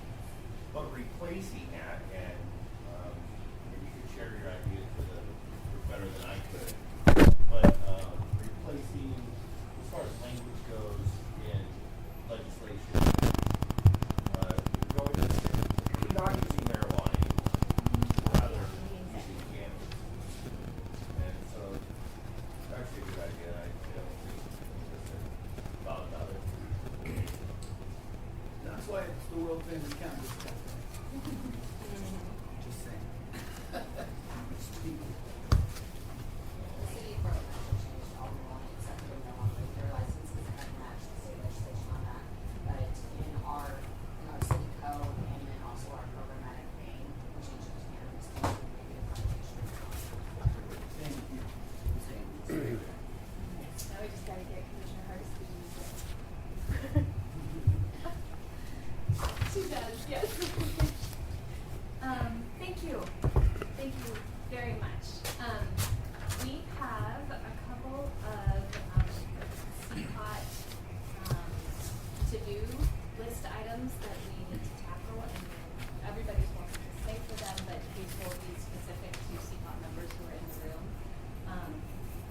One of the things that CPOT previously talked about was forming subcommittees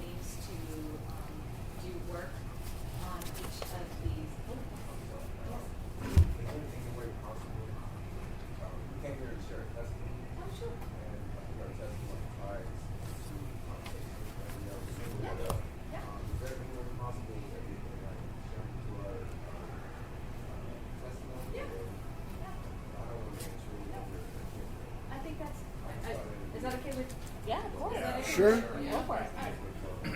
Yeah, sounds good. If we can start off with that video, that Do you want to introduce yourself again to everyone? Yes, my name is Karanja Cruz. I go by KC in the cannabis industry. I am a licensed teacher. I'm 42 years old. Born and raised in Portland, Oregon. I say I'm 42 because I'm a middle child. I've seen systematic racism go full circle.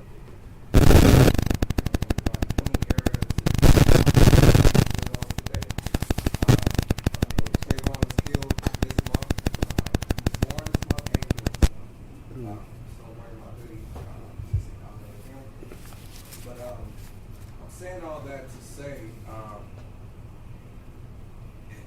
we have a lot of work to do, especially just in hearing conversations and looking at policy and all these different things. It's interesting being a teacher, taught 5th grade and 4th grade for 13 years, and ironically, I was able to hire some of my former students to be part of my program, which is awesome. But at the same time, it's interesting to see the systematic racism that I saw when they were a kid to now, they're a full adult. Now I can literally see the effects of it. It's crazy. But anyway, if we can show this video, it's called The Opportunity Race. I think this kind of brings a lot of stuff into perspective to what I have to deal with on a daily, just being a black male, being in this society, and I'll just let it play, then I can talk. Everyone will have to be very quiet. Sorry, we didn't bring the But speaker it's with mainly us. visual. Okay. Anyway. Yeah, so. yeah. There you go. There's a way you can turn the volume up on that.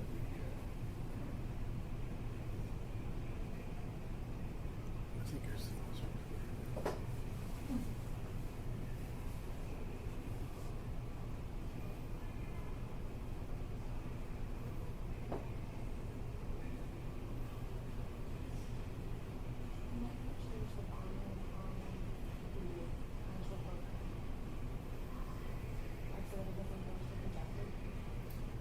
Sorry. Hold on, just one moment. Let me hear.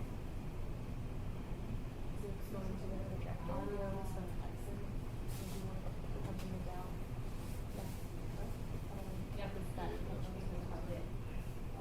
There you go. Yep. Thank you.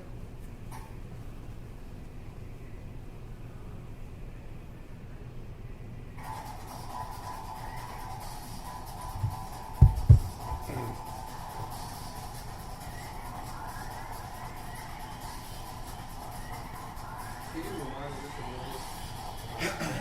First part, Sorry. yeah, just right there. Sure. Yeah. Right. Yeah, here. Here? Yep. Yep.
What I see or 10 years, I still see it today.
So that's our reality. I say our, just being a black male, that's our reality daily, every day. Even though I'm educated, have a master's degree in education, and I can still get pulled over by the police for no reason. I have a hood on, I have a little swag. 42, maybe look a little younger, got a little Nas swag. But anyway, I said all that to say, it's interesting. I shouldn't even be here, like, standing in front of you like today. Both of my parents were on crack cocaine. I was raised around nothing but negativity. I should be gangbanging right now because I was raised around nothing but gangbanging and doing negative things. But obviously, God, the universe had a different trajectory for me. But it's still disheartening to see, like, despite me, going through all these different, hoops and being able to get into the position I'm in now, it's hard. It's hard. I don't think, even though we're recipients of this grant, I come from the nonprofit side where when you receive a grant, you receive the grant. It's not like a reimbursement type of thing. And when we received the first grant in the first year, it was in our first year of business. And if anybody knows how to run a business or ran a business, your first year of business is brutal. Especially me being a teacher. Now I'm like, I took all my teaching retirement and started Greenhouse. So we had no capital, no nothing, because as you can see in that video, we wasn't able to access any capital. So Greenhouse is strictly from the mud, from our own doings, our own funds and everything.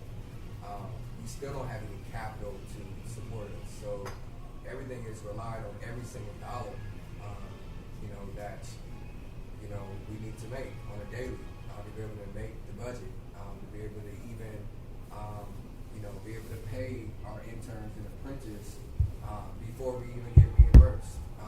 And that is contingent on the fact that we sales for that month to be able to pay all of our expenses. So all those different factors that we didn't really think about, or I don't think you guys maybe think about. And then also just on top of that, dealing with, personnel, there's people that steal, there's people that, don't come to work, or just people that just on a daily human resource type of things that you gotta deal with. That I was like, oh my God. So it was night and day, being in the classroom, teaching, and, also have another business where I'm teaching with purpose, where I train teachers on how to be more culturally relevant in their practice. I started a conference from the ground up where I had 5 teachers, so now I have over 500 educators that come to my conference every single year. And we teach them how to be more culturally relevant in their practice. So that's my other business, so I have to rely solely on that in my first year in running Green Hop. So I'm saying all this to kind of give you guys perspective of, we are recipients of this grant, but, we really deserve and should be recipients of this grant, because everything that we're talking about on this piece of paper, when we talk about equity and social equity, we are that. We are that. Literally. So, however, it's kind of disheartening because I feel, just being on the ground, working on the daily, nobody wants to still hear our voice. We have to come to this meeting just to be able to, express how we feel or express what we're actually doing on the ground. We wasn't invited. We're not invited to these type of meetings. We're not invited to hear our voice of our experiences. A lot of different things. A lot of things that I don't think we even think about. That is systematic racism in a sense. We still, black males, our voice is not heard. And how bold is me to create a business and say we're the first hip-hop dispensary in the whitest city in America? And then I hire nothing but people that look like me. That's a bold thing to do. Because the market is small. We're only 3%, 6% in Portland. But still, I took a stand and took a bold statement and said, we're the first hip-hop dispensary, because we feel that if it wasn't for hip-hop and the jazz era that helped, normalize cannabis, we unapologetically rapped about it and didn't care. It's like we helped normalize it, just like hip-hop rules today. It's in every commercial. You don't turn on the commercial, you're going to see some type of influence of hip-hop. So they can use us and use our talents and use everything, but they don't want to hear our voice. So I'm still seeing that, and it's very disheartening. I had a whole little speech. This is all coming from the heart. I didn't even know I was going to say all this, but I was just listening to all the different conversations. I was even ear hustling to some of what you guys were saying. And being a teacher, I brought the whole education component to my business. So with the internship and apprenticeship, so hopefully when you do come to Green Hop, our bud tenders are educated enough to tell you about the science aspect of the food cannabinoids and cannabis and the terpenes and the different experiences that you have, because that's what we teach. So I say all that to say, and I even have a policy recommendation. It's interesting that we have allocations for funding, and police can easily get the allocations, but yet we have to apply for a grant every single year, and then wait for somebody to review what we're trying to do, and that relates to equity every year. That's racism. It's systematic racism, it scares me that first of all, I appreciate you guys taking your time and volunteering your time. You don't have to be on this committee to volunteer your time, but it's kind of scary because I don't know your level of education of equity, or what equity really is, and what systematic racism really is. And if you do have that knowledge and that lens, how are you using your privilege, to make a difference? So it's very interesting just to kind of experience experiencing the racism and seeing the systematic racism, it's like, oh my God, it's like each day, you know, I gotta fight. Like each day I gotta fight.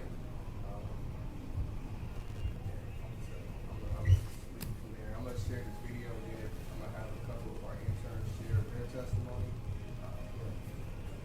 Oh, go ahead. You wanna share? You have to leave.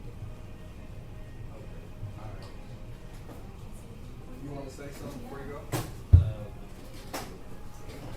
Whatever you plan to Well, I'm say. an intern from Green Hop.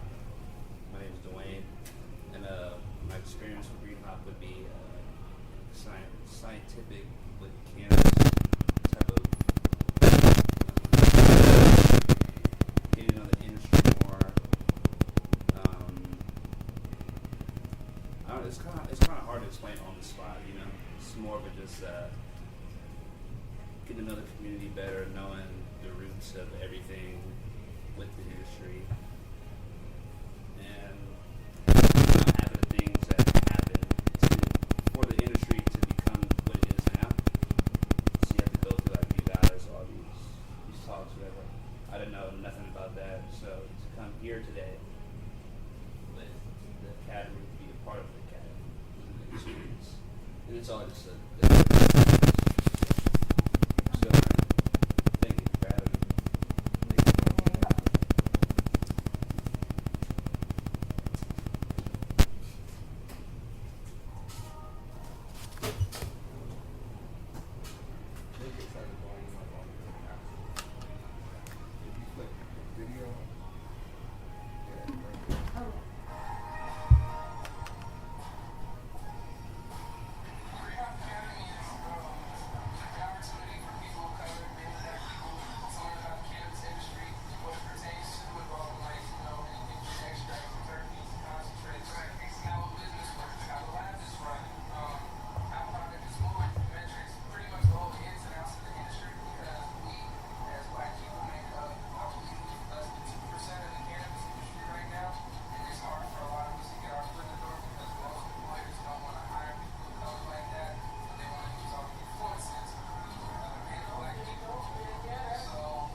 So I'm an intern right now with the Green Hop, and I probably got a month left before I graduate as an apprentice.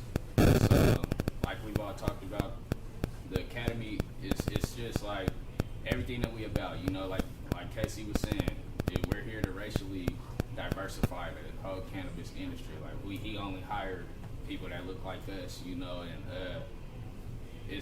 we learned a lot of history on like cannabis, the word, what marijuana really mean. Like, you know, we're learning a lot of history on the racism side in the industry, and that's, you know, I think that's good knowledge for all of us to know, because nobody knows that, and it's like you don't even have to be racist to know that you're a part of that, you know. So like I think that's very important for us. But the main thing that, you know, that I get from this academy is what we're learning, and we have to have the knowledge to tell the customers what we're giving them, you know. And one thing that we're taught is that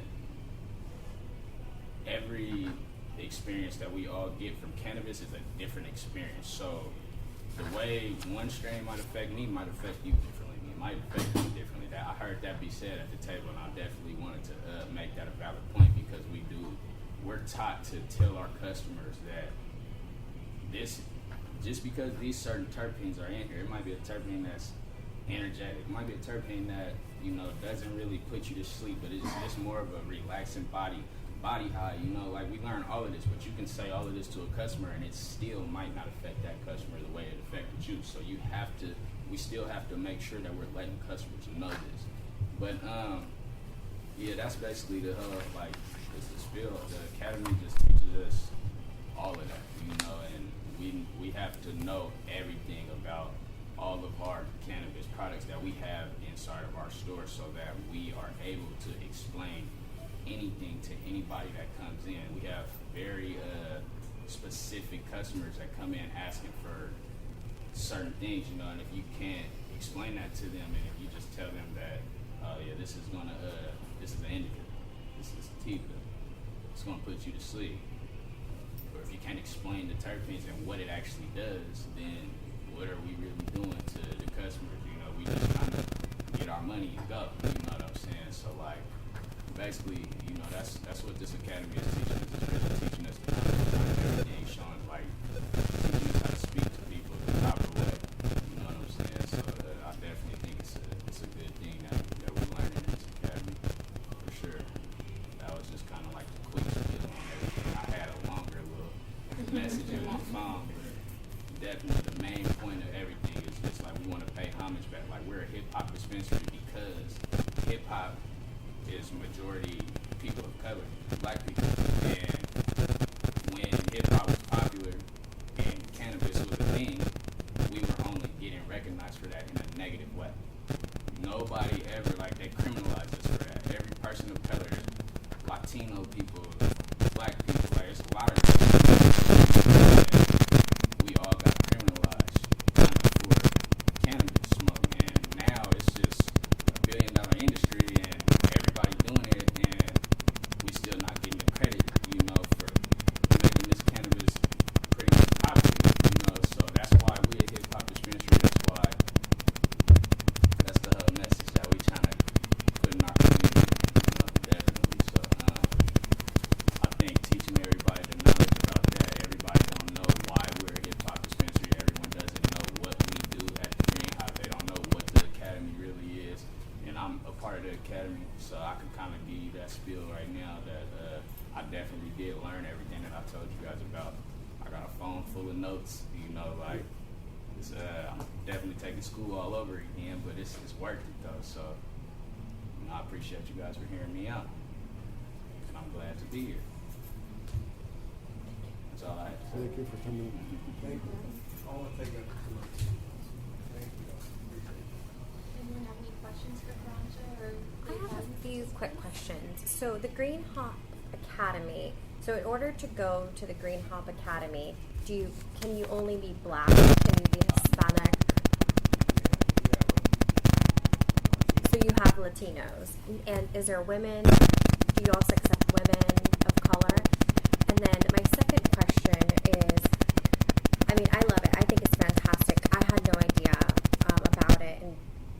I run a retail chain, and I would love to hire people that went to the Green Hop Academy. Is that a possibility, or is it just people that you train that would only, for us, like hiring turnover, and I mean we employ 200 people, that it would be great for us to have certain hiring events. We have hiring events in our stores through Indeed, where if we could hire people from an academy, I mean, I feel like that brings, right? I mean, I just wasn't sure if it was just like strictly for the retailer Green Hop, or was it just? It is for the retail, But you can only hire so many people, right? Yeah, it is.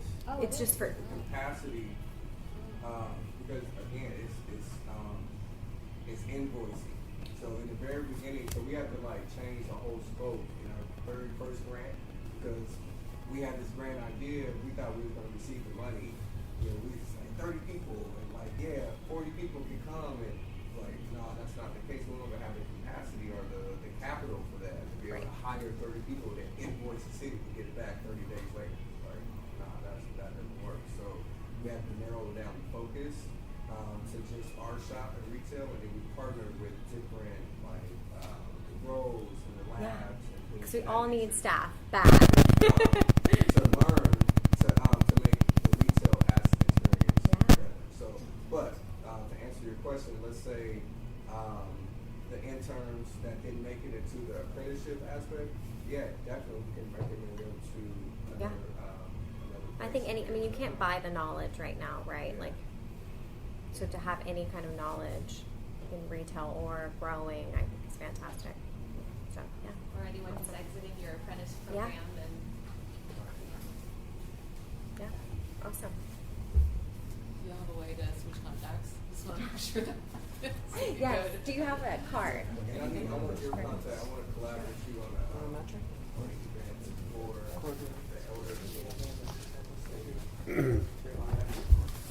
CPOT members, can I keep you for just 5 minutes? Go. Okay. Thank you very much, everybody else, for coming. We're just gonna take care of it.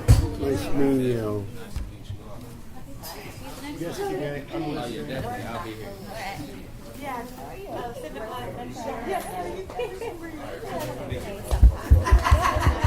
I'm always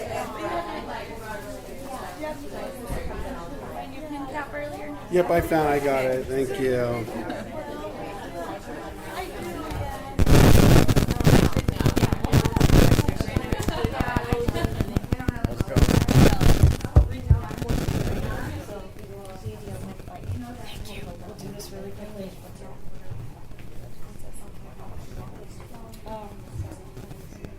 We can talk subcommittees via email, but this piece has to be done in person.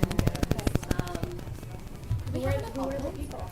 So, Al has graciously nominated himself for the chair position again. And then I did receive an email of somebody nominating you, Stephanie, for one of the vice chair positions, but I wanted to give you the opportunity. I know you're coming in doing your job, and Tim might be able to tell you what being the vice chair really entails. It's not too but we do need 2 vice chairs, so is there anybody else who would like to nominate themselves or somebody else? So I hadn't planned on putting my name back in the ring. You had? No, I hadn't. You had? No, I didn't. So the only reason I did the first time was because nobody else would, and we have to, bylaws say that we have to have 2. Yeah. How about your? Yeah. Huh? She said, how about chairman? Oh no, thank you. Thank you. So if you wouldn't mind writing Al Ochoa in the chair. Yep. Here.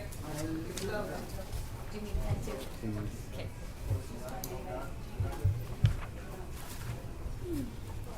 What's up? So wait, did you accept the You're not nomination? on She CPOT, didn't are you? actually give you a chance to Your say. community. They missed the recruitment. They know they're recruiting. So Stephanie I wants to don't know what happened to that agenda Are you item. comfortable with this? Are you okay with that?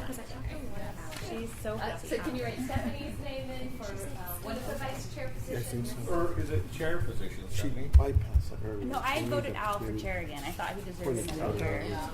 Nice try there. He only did get like a couple. He only got a couple. You guys only did And the he is nominations so last time excited. in April. They spelled And Al's Timmy last said name no. O-C-H. I don't want O-A, to. I think, But Ochoa, I think, I think. it would be really cool if somebody else, to give somebody else the opportunity. I mean, it's really it's all meeting for a lunch a Tuesday after Ochoa. this and covering Al while he's AWOL Yep. on these sorts of things. But SSC. if nobody else, if nobody else, Dr. will, I don't think Dr. Knox would. Yeah, she has if nobody else will, then I would. Looks like nobody else will. I'd also nominated Laura and John. I thought would be great vice chairs too. Great. I miss Jimmy. John says he's got a lot. I don't think that. You have a lot of I call in Puerto Rico all the time. Yeah, I call in a lot, and Yeah. I Great feel like it lunches. would be a disservice for me to do it because I'm not always available, and I wish I were. I mean, I think every single one of you guys phenomenal in leadership positions. Tim? Oh, I mean, I'll be Will on you? there, but I mean, if only if John's nobody on. else will. I think this is You know what I everybody. mean? You could put me on for backup. That's All fine. All right, John. John. Step us up. There you go, John. Go easy on you. Yeah. It's all those licks. There you go. Man. The backup. Should we hide? So, or do we know? if you please mark off who you Oh, would vote for on your ballot of the candidates that are. There's one Thin Mint left over there, and I can't stop thinking about it. Go get it. I did it totally wrong. I'm serious. Thank you. I have to scan all these in. They all have to be very official. Thank you. All right. I feel like I'm in a different country. Right? It took me an hour and a half to get here. Where were you coming Oh, from? I was like gonna take the bus back, but like the train actually takes almost as Oh long. my So I'm like, oh, And then I might as well thought take it the was bus. the it says Portland Community Center, and then I'm like buzzing, and I'm like, The oh my police. God. Yeah. Yeah, that's the Oh, police. you want? That's the police. I'm like, oh Precinct. my God, I'm that late that no They're one's like, who already wants to in. come in? And I was like, there's no way it's that at that school. There were children walking in, and then I was like, oh, that's the community center according to Google Maps. So. We should have brought our daughters. We should. They could have been swimming this whole time. I'd like to announce the 2020 CPOT. Al Ochoa in chair, Stephanie Neal in vice chair, and John, am I pronouncing it correctly? Monteleone? Eh? Monteleone. Monteleone. Most people say Monteleone. Thank you. As the second vice chair. Thank you. One other thing that we need to talk about, and we can continue to talk about recruitment. I am going to post, I promise, but Catherine and I have had a conversation, as well as Eric and I had a conversation around what role should agency representatives really have in the voting membership of CPOT. And Catherine had already been kind of mulling over participating. I didn't know if you wanted to speak to this at all. Yeah, I mean, I think I technically work for the city, even though I work for a different agency, and I think in the beginning it made sense to have somebody here who had economic development background. But I just think as a city rep, it doesn't seem. It feels like there should be another community voice at the table in this committee, and not a city person. So I just kind of feel like I'm happy to come here as a resource when needed, but I'm looking at Jeanette, and there are newly formed members here, so I feel like that's kind of all covered here. So is that 3 empty spaces? So that's 3 spaces we'll be Ooh. hosting That's for. a lot. And then There's no room for Eric five? had also kind of concurred that he wants to be here as a resource and as a liaison for the health department, but not as We a can't vote, voting yeah. member. So it makes sense. Yeah. And if you guys are all in support of that, then raise your hand and say aye if you're in support You of can't do that. making that the standard for membership. Sure. Aye. Okay. All right. Let the record show that's unanimous. So 4. Can we still get someone from like in economic development, someone with that kind of background? That would be great. That's something that And health, super important. Yeah. So I'll work on the posting. I'll bounce it off to you guys, and also Sook has to approve it as well. But then we'll get it posted right away for 3 positions. Have we not gotten any response to the last couple times we posted? So the last, we don't have to stay and talk about this now. I can Okay. definitely, but we did. I got a lot of food to eat. We did get a small handful of applicants the last time, but you were really focused on.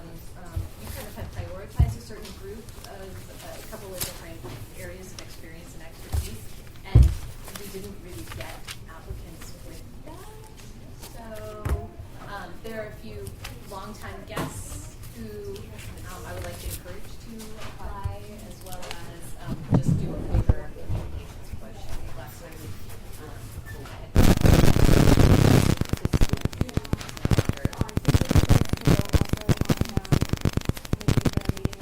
Oh, yes, thank you. Commissioner Daly would like to meet with all of you before the work session, before the cannabis tax work session. And so I was going to propose to you that we move next month's meeting one week early, and meet on, I believe that's the 5th. I think that's the 5th. The first, So the work session is on the 9th. the first Thursday of the The month. first Thursday of next month. So if you you don't have to vote on it right now. Actually, you know what we can do this one online. So I mean, I think it's. Yeah, I'm it's fine voting like a- on are it. you I guys think we okay should with do it? Okay. Yeah. I don't see how Okay. we. I propose that we vote to So move we next have- month's meeting